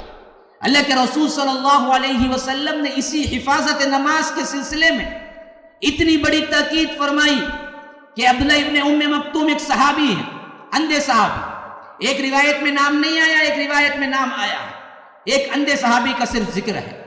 بارشوں کی راتیں تھی اور اس زمانے میں گلیاں نہیں تھی، نہ اس طرح کے روڈ تھے، نہ تارکول تھا، وہ تو پک ڈنڈیاں تھی، اور اس کے علاوہ اس کے اوپر کیچڑ ہوتا تو چلنا بھی مشکل ہو جاتا۔ ایک اندھے صحابی آئے، اللہ کے رسول صلی اللہ علیہ وسلم سے پوچھا، اے اللہ کے رسول، میرے لیے کوئی خادم نہیں ہے جو مجھے پکڑ کے لے آ کے مسجد لے جائے، اور میں بڑی مشکل میں ہوتا ہوں، اس حیثیت سے آپ اجازت دیجئے کہ میں گھر ہی میں نماز پڑھ لیتا ہوں۔ اللہ کے رسول صلی اللہ علیہ وسلم نے کہا کہ اچھا۔ جیسے ہی وہ پلٹے، اللہ کے رسول نے پھر بلایا اور کہا کہ کیا تمہیں اذان سنائی دیتی ہے؟ کہا کہ اذان سے سنائی دیتی ہے۔ تو کہا کہ فعجب، پھر تو تمہیں آنا ہی پڑے گا۔ ایک اندھا، کوئی خادم نہیں ساتھ میں، فجر کے وقت میں گلی سیدھی نہیں، اسٹریٹ لائٹ نہیں، تارکول کی کوئی روڈ نہیں، بارش پڑی ہوئی ہے، کیچڑ سے لترے ہوئے ہیں راستے، رحمت للعالمین جیسی شخصیت کی اجازت نہیں دے رہی۔ مقام مرتبہ کیا ہے اس کا، اور ہم نے اس کو کیسے پامال کر دیا ہے۔ اللہ کے رسول صلی اللہ علیہ وسلم کہتے ہیں مجھے خواہش ہوتی ہے کہ میں حکم دوں کہ کوئی شخص اذان کہے اور کسی کے لیے میں نماز پڑھانے کا حکم دوں، اور صحابہ کو کہوں کہ لکڑیاں اکٹھے کریں، پھر لکڑیاں جب اکٹھے کر لی جائیں تو میں باہر نکلوں، دیکھوں کہ کون اذان ہونے کے باوجود نماز کو نہیں آیا ہے، ان کے گھروں کو جلا دوں۔ رحمت للعالمین، جنہوں نے کبھی اپنے دشمنوں کو بھی بد دعا نہیں دی، طائف میں مار کھایا، بد دعا کے لیے کہا گیا، تو اللہ کے رسول صلی اللہ علیہ وسلم نے فرمایا کہ نہیں، میں بد دعا کے لیے نہیں بھیجا گیا ہوں، میں تو یہ خواہش کرتا ہوں کہ ان کو یہ لوگ ایمان نہ لائیں تو کوئی مسئلہ نہیں، شاید ان کی نسلیں ایمان لے آئیں، شاید ان کے بیٹے ایمان لے آئیں، میں بد دعا نہیں کروں گا۔ جبال کے فرشتے، پہاڑ کے فرشتے ایک طرف، جبرائیل ایک طرف، کہا یہ سلام کہتے ہیں، یہ طائف کے وادیوں کے پہاڑ کے فرشتے ہیں، اللہ کے رسول آپ حکم دیجئے ان دونوں کو پیس کے رکھ دیتا ہوں، ان دونوں پہاڑوں کو ملا دیتا ہوں۔ تو اللہ کے رسول صلی اللہ علیہ وسلم نے کہا کہ نہیں جبرائیل، میں یہ نہیں چاہتا، اللہم اہد قوما فإنہم لا یعلمون، شاید یہ لوگ مجھے نہیں جانتے ہیں، اے اللہ ان کو ہدایت دے۔ یہ رحمت للعالمین کیوں کہتے کہ میں گھروں کو جلا دوں؟ اللہ کے رسول صلی اللہ علیہ وسلم نے کہا کہ اس بات سے سوائے مجھے یہ بات روکتی ہے گھروں کے اندر بچے اور عورتیں ہوں گے، ورنہ تو میں ان گھروں کو جلا دیتا۔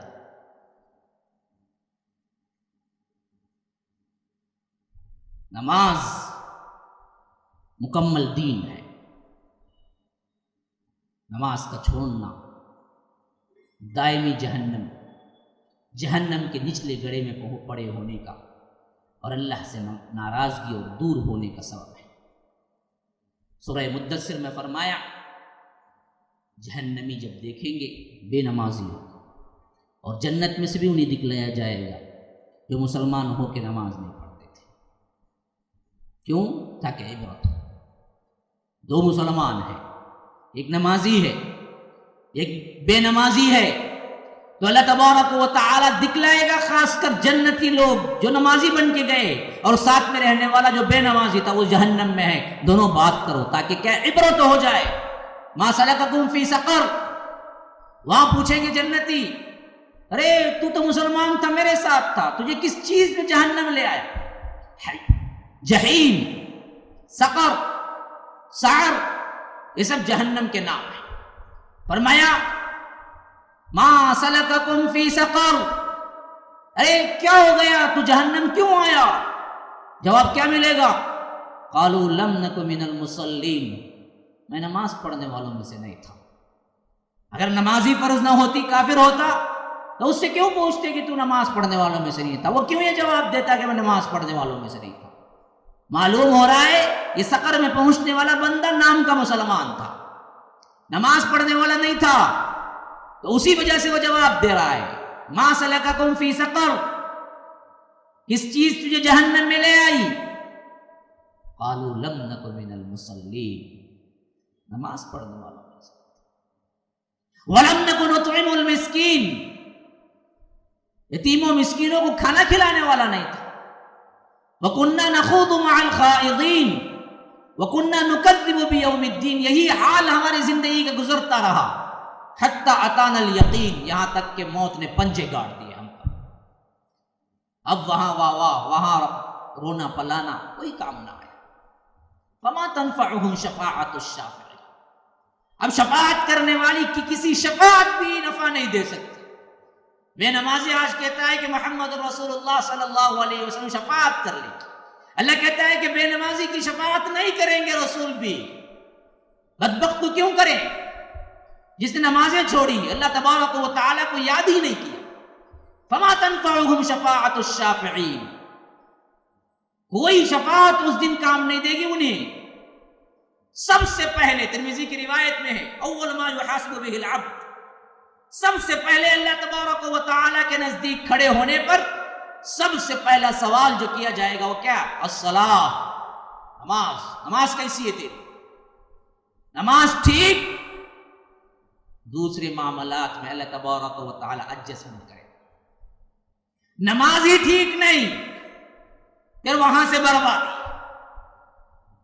وہاں سے بربادی. اللہ کے رسول صلی اللہ علیہ وسلم نے ام المؤمنین حضرت عائشہ رضی اللہ عنہا سے فرمایا من نوقش عذب، جس سے اللہ سوال کرے نہ پکڑے نہ گیا وہ عذاب میں، جس سے اللہ حساب کرے وہ سپڑا گیا. تو حضرت عائشہ نے کہا کہ اللہم حاسبنا حسابا یسیرا، اللہ ہم تو دعا کرتے ہیں کہ ہمیں آسان حساب لے، اور آپ کہتے ہیں کہ اللہ کسی سے حساب لیا تو وہ عذاب میں گیا. تو کہا کہ عائشہ وہ حساب مراد نہیں ہے، حاسبنا حسابا یسیرا جو دعا کرتے ہیں وہ دعا یوں ہے کہ اللہ ہمیں حساب نہ لے، صرف پیشی ہو، حساب نہیں لے گا. اللہ کہے گا کہ اچھا یہ فلاں بندہ ہے نا، یہ نام ہے نا، چلو جی جنت. ہاں دوسرے کون ہے؟ چلو. اگر کھڑے ہو کے پوچھ لے کہ یہ کیوں کیا، سبڑا گئے. اللہ تبارک و تعالیٰ کھڑا ہو کے یہ پوچھ لے کہ کیوں، پھر تو سبڑا گیا. سب سے پہلے نماز کے سلسلے میں پوچھو گی، نماز 5 وقتہ صحیح تھے. اللہ کہے گا کہ چلو بھائی آگے دیکھیں. نماز ہی میں سبڑا گیا، پھر تو گیا کام سے.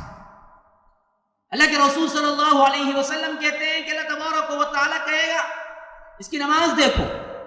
نماز دیکھا جائے گا، فرائض میں کچھ کوتاہیاں ہیں، چھوڑا تو نہیں لیکن صحیح نماز نہیں پڑھتا، کاملیت کی نماز نہیں تھی، اکملیت کی نماز نہیں تھی، خشوع و خضوع نہیں تھا.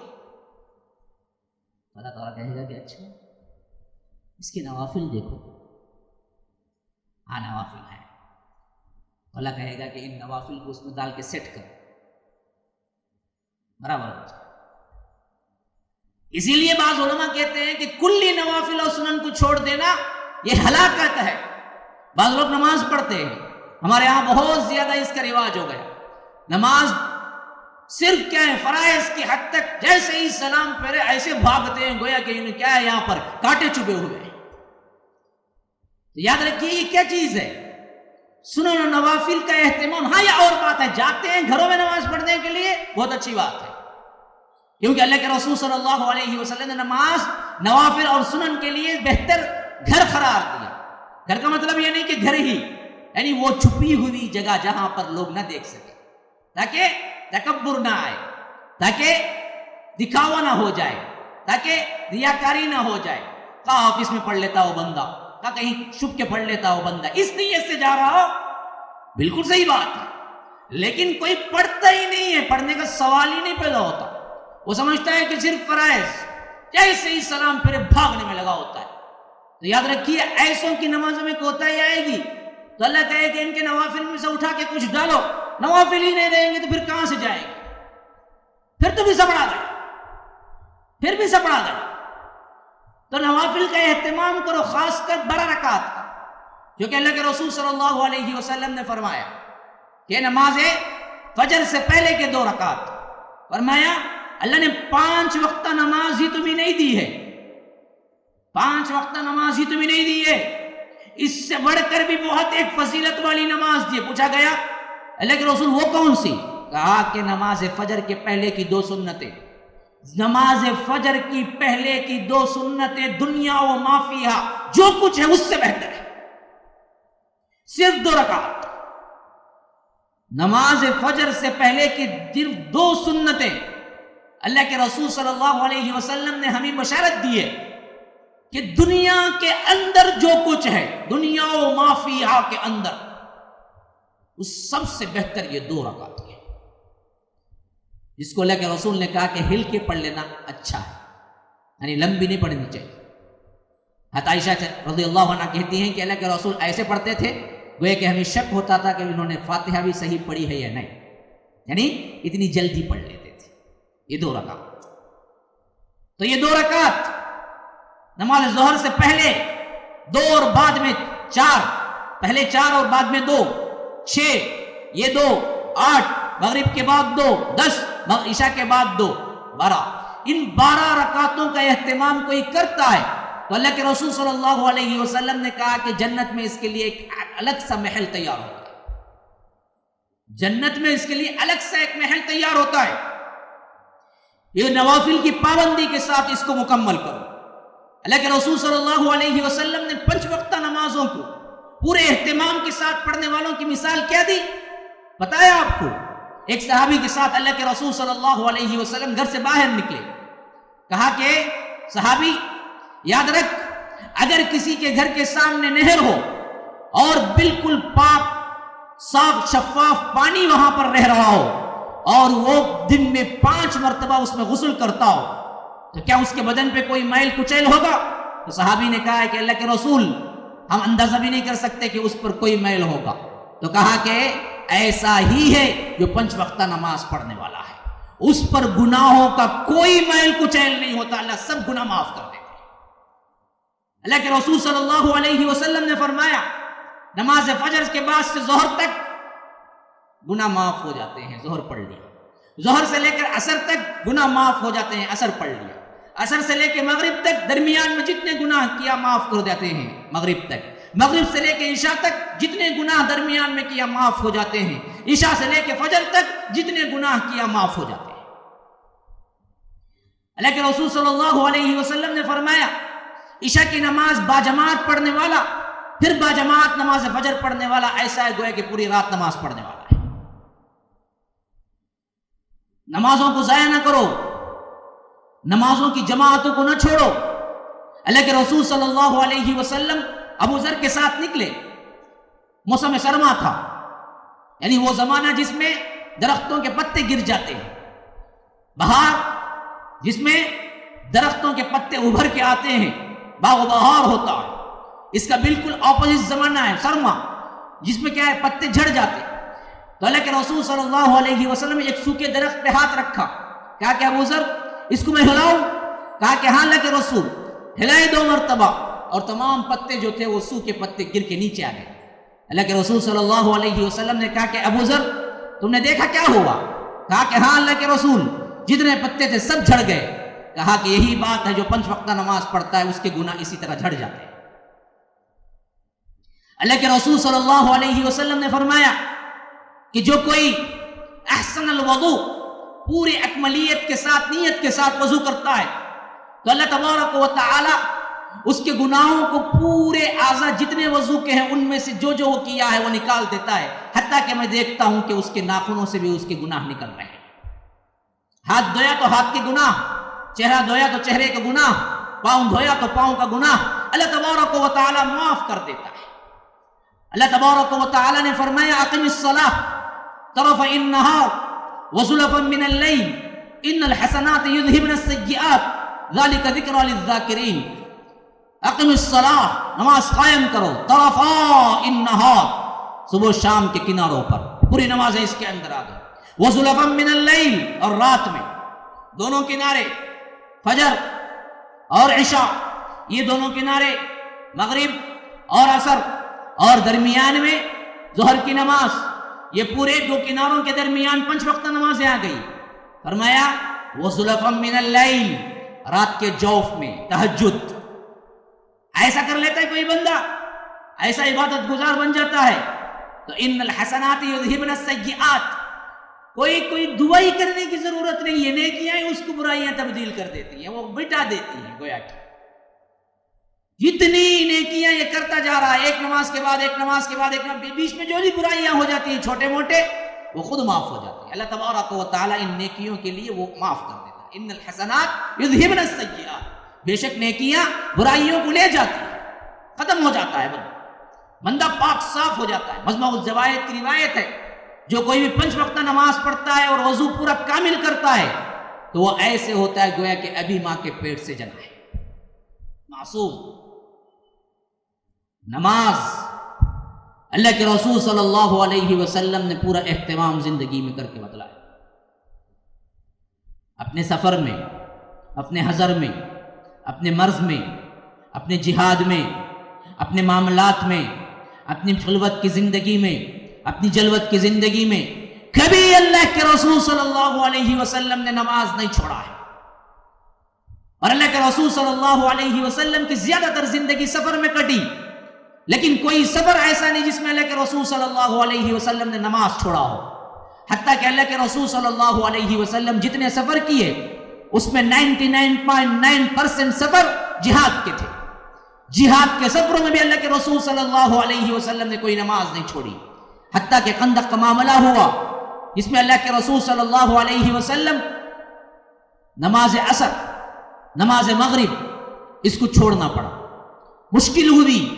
اللہ کے رسول صلی اللہ علیہ وسلم کبھی بد دعا نہ کرتے، لیکن ایسے وقت دشمنوں کے لیے زبان پہ بد دعا آ گئی، کہا اللہ ان بدبختوں کو ہلاک کرے۔ میری نماز عصر جاتی رہی، میری نماز مغرب جاتی رہی۔ ابو بکر سے پوچھا کہ ابو بکر کیا تم نے پڑھ لی؟ کہا کہ اللہ کے رسول آپ نے پڑھ لی۔ کہا کہ ان دشمنوں نے مجھے کیا موقع دیا؟ تو ابو بکر نے کہا کہ اللہ کے رسول میرا بھی یہی حال ہے۔ عمر سے پوچھا کہ عمر نماز پڑھ لی؟ کہا کہ اللہ کے رسول ان دشمنوں نے کہاں موقع دیا؟ کہا کہ میرا بھی حال ہے۔ پھر تینوں جماعتیں اکٹھی اللہ کے رسول نے بالترتیب پڑھی تو معلوم ہوا زندگی میں کبھی چھوٹی تو وہ جہاد میں چھوٹی، اور جہاد میں اللہ تبارک و تعالیٰ کے لیے لڑنے کے جو وجوہات تھے اس کے پاداش میں چھوٹی، اور جب پڑھا تو اس کو بالترتیب پڑھا، پہلے عصر پڑھا، بعد میں مغرب پڑھا، بعد میں عشاء پڑھا، بس یہی ایک۔ اس کے علاوہ بقیہ 2 مرتبہ فجر چھوٹی۔ اور علماء لکھے ہیں یہ فجر بھی اللہ تبارک و تعالیٰ محفوظ کر دیتے امت کی رحمت کے لیے کہ قضا کیسے دینا ہے۔ اللہ تبارک و تعالیٰ نے یہ احوال لائے۔ حضرت علی سے فرمایا اور حضرت بلال سے فرمایا ایک مرتبہ کہ رات بہت دیر چلتے رہے تھے۔ جب اللہ کے رسول صلی اللہ علیہ وسلم نے پڑاؤ کیا تو کہا بلال سے کون بنتا ہے آج کا پہرے دار؟ بلال نے کہا کہ اللہ کے رسول میں اٹھا دوں گا نماز کے وقت۔ اور اس کے بعد اللہ کے رسول سو گئے، بلال جاگتے رہے جاگتے رہے جاگتے رہے، بڑے تھکے ماندے بھی تھے، جہاد کا سفر تھا۔ آخری وقت میں ان کو بھی نیند لگ گئی، وہ بھی سوتے، آنکھ کھلی تو دھوپ آ چکی تھی، دوڑے بھاگے آئے اللہ کے رسول کے، کہا کہ اللہ کے رسول کیا ہوا؟ اللہ کے رسول نے پوچھا کہ بلال کیا ہوا، تمہارے اٹھانے کا وعدہ؟ کہا کہ اللہ تبارک و تعالیٰ جیسے آپ کو سلا دیا ویسے مجھے ہی سلا دیا. تو اللہ کے رسول صلی اللہ علیہ وسلم فوری طور پر جماعت کی. تو معلوم ہوا کبھی چھوٹ جائے تو جیسے اٹھے وہی اس کا وقت ہے، اسی وقت نماز ادا کرو، اور جماعت ہو تو جماعت کے ساتھ ادا کرو. بعض روایتوں میں کہ اس وقت 2 رکعت سنت بھی ادا کی، کیونکہ یہ سنت وہ سنت تھی جو دنیا و ما فیہا سے بہتر تھی. تو اللہ کے رسول صلی اللہ علیہ وسلم عموماً فجر کی سنت نہیں چھوڑتے تھے. تو یہ ایک واقعہ، ایسا ہی ایک اور واقعہ ہے. اس کے علاوہ پوری زندگی میں کبھی نماز نہیں چھوٹی، اور اللہ کے رسول صلی اللہ علیہ وسلم نے اس کے اہتمام میں اصحاب رسول اللہ صلی اللہ علیہ وسلم کو اتنا پکا بنا دیا کہ سوائے حضرت شقیق بن عبداللہ، بہت بڑے تابعی ہیں، وہ روایت کر رہے ہیں کہ ہمیں ملا ہے اصحاب رسول اللہ صلی اللہ علیہ وسلم سے روایت کہ صحابہ کسی شے کے چھوٹنے پر کفر کا فتویٰ نہیں لگاتے، لیکن نماز میں اگر غائب ہوتا تو ہم کہتے ہیں تو منافق ہے تو کافر ہے. کسی شے میں ہم یہ نہیں کہتے، لیکن اگر نماز میں چھوٹتا ہے کوئی بندہ تو ہم یقین کرتے یا تو منافق تھا یا تو کیا ہے، کافر ہے. ورنہ کسی شے میں ہم حکم نہیں لگاتے تھے. حتیٰ کہ اللہ کے رسول صلی اللہ علیہ وسلم کی اس تربیت کا نتیجہ تھا اصحاب رسول اللہ صلی اللہ علیہ وسلم نماز چھوڑنا سے بہت دور کی بات ہے، نماز کی اذان ہوتی تو ہر کام چھوڑ دیتے. یہ سسٹم نہیں تھا کہ اذان ہوئی ارے بھائی صلات تو ہوگی نا، صلات ہوئی، صلات 10 منٹ پہلے دیتے سو جی، وہ 10 منٹ کے بعد جائے. یہ بدعتیں ایجاد کر لی گئی. صلات کا کوئی تصور نہیں ہے. اس سے پہلے اذان کا تصور ہی اس لیے رکھا گیا کہ گھڑیاں دیکھ کے مت آؤ، اذان سن کے آ جاؤ. جیسے لوگ جمع ہوں گے نماز شروع ہو جاتی تھی، اور اذان اطلاع تھی، بس یہ اطلاع سنو اپنے کام سے ٹوٹ جاؤ. آنے میں جتنا وقت لگے اتنا ہی وقت ہے. جیسے ہی لوگ جمع ہوتے نماز شروع ہو جاتی تھی. ٹائمنگ کی پابندی نہیں تھی بلکہ اذان کی پابندی تھی. اصل میں ہم نے اس کو کیا کیا، پامال کر دیا، تو ہماری نمازیں بھی ضائع ہونے لگی. ورنہ تو نمازوں کا اہتمام ایسا تھا اسلاف میں کہ تکبیر تحریمہ بھی نہیں چھوٹتی تھی. حضرت امام مالک ایک مرتبہ نماز کے لیے کھڑے ہوئے تو تکبیر کہنے کے بعد ابھی اقامت کھڑی جا رہی تھی تو حضرت امام مالک پلٹ کے کہا کہ 40 سال ہو گئے میری تکبیر اولا کبھی نہیں چھوٹی. 40 سال ہو گئے تکبیر تحریمہ میری کبھی نہیں چھوٹی. 40 سال ہو گئے میں نے نماز میں کبھی کسی کے پیٹھ کو نہیں دیکھا، یعنی امامت ہی کرتا رہا ہوں 40 سال سے، کوئی نماز بغیر امامت کے نہیں. یہ اسلاف تھے ہمارے، یہ نمازوں کا اہتمام تھا. اصحاب رسول اللہ صلی اللہ علیہ وسلم نماز کے لیے جو آتے، حضرت عائشہ بیان کرتی ہے کہ ہمارے ساتھ اللہ کے رسول معمول کے مطابق ہوتے. بعض صحابہ نے پوچھا اللہ کے رسول کیسے رہا کرتے تھے گھر کے اندر؟ کہا کہ معمول، کوئی بڑا پن نہیں تھا. کبھی ضرورت پڑی تو جھاڑو دے لیا کرتے تھے، کبھی ضرورت پڑی تو سوئی سے کیا ہے اپنے کپڑے سی لیا کرتے تھے. اللہ کے رسول معمول ہوتے تھے ہمارے ساتھ. لیکن جیسے ہی اذان ہوتی چہرہ متغیر ہو جاتا، ایسے ہو جاتے گویا کہ ہمارے اور ان کے درمیان کوئی تعلق ہی نہیں تھا، اٹھ کے چل دیتے.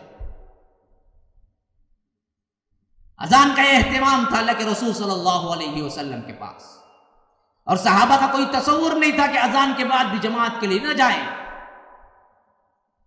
یہ حالت ہمیں اس وقت اور زیادہ کھل کے آتی ہے جب حضرت عمر ان کی شہادت ہوئی. نماز فجر تھی، اس میں حضرت عمر نماز پڑھ رہے تھے.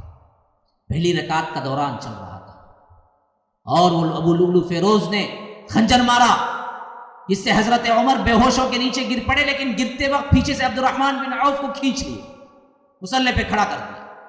اب حضرت عبد الرحمن بن عوف نماز شروع کر رہے تھے وہیں سے جہاں سے انہوں نے چھوڑا تھا. مسجد بہت بڑی تھی، لاؤڈ سپیکر نہیں تھا، لوگ نہیں سمجھ سکے کہ آواز کہاں سے تبدیل ہو گئی. صرف انہیں اتنا محسوس ہوا کہ آواز تبدیل ہو گئی ہے. نماز مکمل کی اور یہ پڑے تڑپتے رہے، کسی نے آگے نہیں بڑھا یہاں تک کہ بے ہوش ہو گئے. اور پھر اس کے بعد اوپر ان کو چادر ڈال کے لے جایا گیا. گھر میں جیسے ہی آنکھ کھلی تو کہا کہ میں پوری نماز پڑھ کے گرا تھا یا بیچ میں گرا تھا.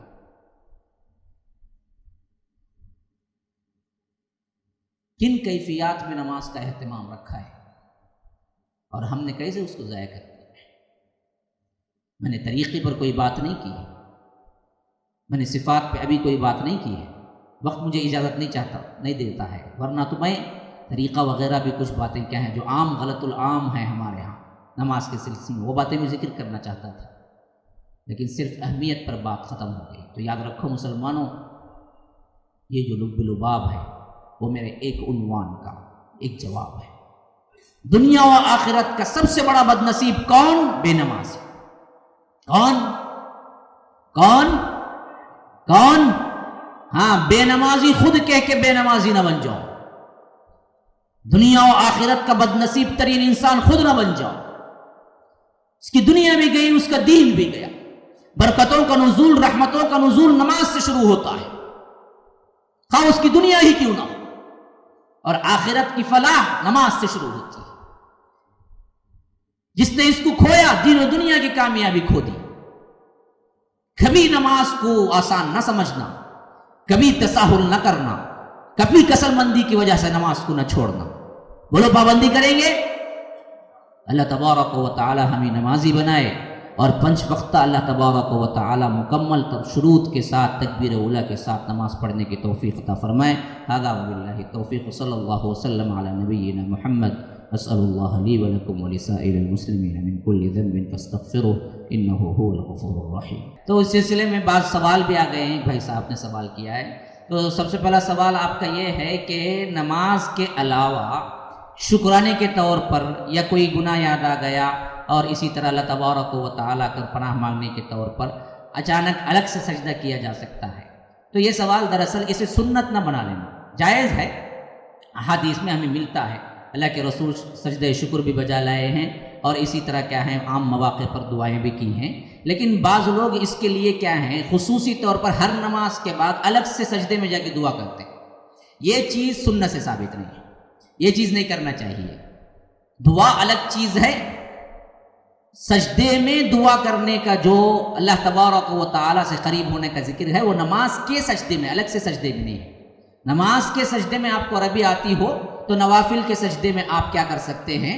دعا کر سکتے ہیں عربی میں، اسے معمول نہیں بنانا چاہیے۔ لیکن اچانک کسی موقع پر آپ کو احساس ہو، ندامت ہو یا خوشی ہو، تو آپ فوری طور پر سجدے میں جا کے اللہ سے دعا کرنا چاہتے ہیں تو جائز ہے، یہ کر سکتے ہیں۔ دوسری چیز، سفر میں انہوں نے پوچھا کہ قبلہ متعین نہیں ہوتا ہے تو کیا کریں؟ مثلا ٹرین میں ہیں یا کسی طرح کے بس میں ہیں یا فلائٹ میں ہیں، ایسے وقت میں نماز پڑھنی ہے تو کیا کریں؟ ایسے وقت میں قبلہ آپ اپنے ذہناً متعین کر سکتے ہیں، پھر اس کے بعد ٹرین کسی بھی طرح پلٹے اور کسی بھی طرح مڑے کوئی مسئلہ نہیں ہے۔ شروعات میں آپ کو اہتمام کرنا چاہیے کہ مجھے قبلہ مل جائے، اور جو آلات ہیں آج کے ذریعے سے تلاش کریں گے، نہ ملے تو کوئی مسئلہ نہیں، آپ جیسے جسے مناسب سمجھتے ہیں اسی رخ پہ آپ نماز پڑھ لے سکتے ہیں، اور اس میں قبلے کی تعین کے لیے آپ کو زیادہ تکلف کرنے کی ضرورت نہیں ہے۔ اور تیسری جو بات آپ نے پوچھی ہے، تیمم کے لیے مٹی چاہیے۔ آج کل تو کیا ہے دیواریں ہیں اور اسی طرح کیا ہے بہت سے ٹھوس چیزیں ہوتی ہیں، اور کہیں بھی مٹی نہ ملے تو کیا کریں کہ گاڑی کی جو دھول وغیرہ ہوتی ہے کیا اس سے تیمم کر لے سکتے ہیں؟ تو یاد رکھیے تیمم کے لیے مٹی شرط ہے۔ فَلَمْ تَجِدُوا مَاءً فَتَيَمَّمُوا صَعِيدًا طَيِّبًا، فرمایا کہ مٹی ہی سے کرنا ہے۔ اب مثلا دھول وغیرہ سے جو لوگ عام طور پر لے لیتے ہیں مسئلہ، یہ چیز غلط ہے۔ آپ اگر جا رہے ہیں اور آپ کو معلوم ہے تو آپ کے لیے تیمم کی مٹی تھوڑی سی رکھ لینی چاہیے، عمومی طور پر جہاں بھی جیسے آپ کپڑے رکھتے ہیں اپنے کیا بھی چیزیں رکھتے ہیں، اسی طرح چھوٹی سی ڈبیا میں تھوڑی سی مٹی رکھ دینی چاہیے، یا نہیں تو کسی پتھر وغیرہ سے بھی جو اس میں سے دھول نکلتی ہے، سیمنٹ وغیرہ کی بھی، وہ بھی مٹی ہی مراد ہوتی ہے، اس سے بھی آپ لے سکتے ہیں۔ لیکن خالی دھول یا اگر ٹھوس چیزوں پر سے تیمم نہیں ہوتا، الا ہے کہ کیا ہے اس کے اندر مٹی ہو۔ جزاک اللہ خیر، سبحانک اللہم و بحمدک، اشہد ان لا الہ الا انت، استغفرک و اتوب۔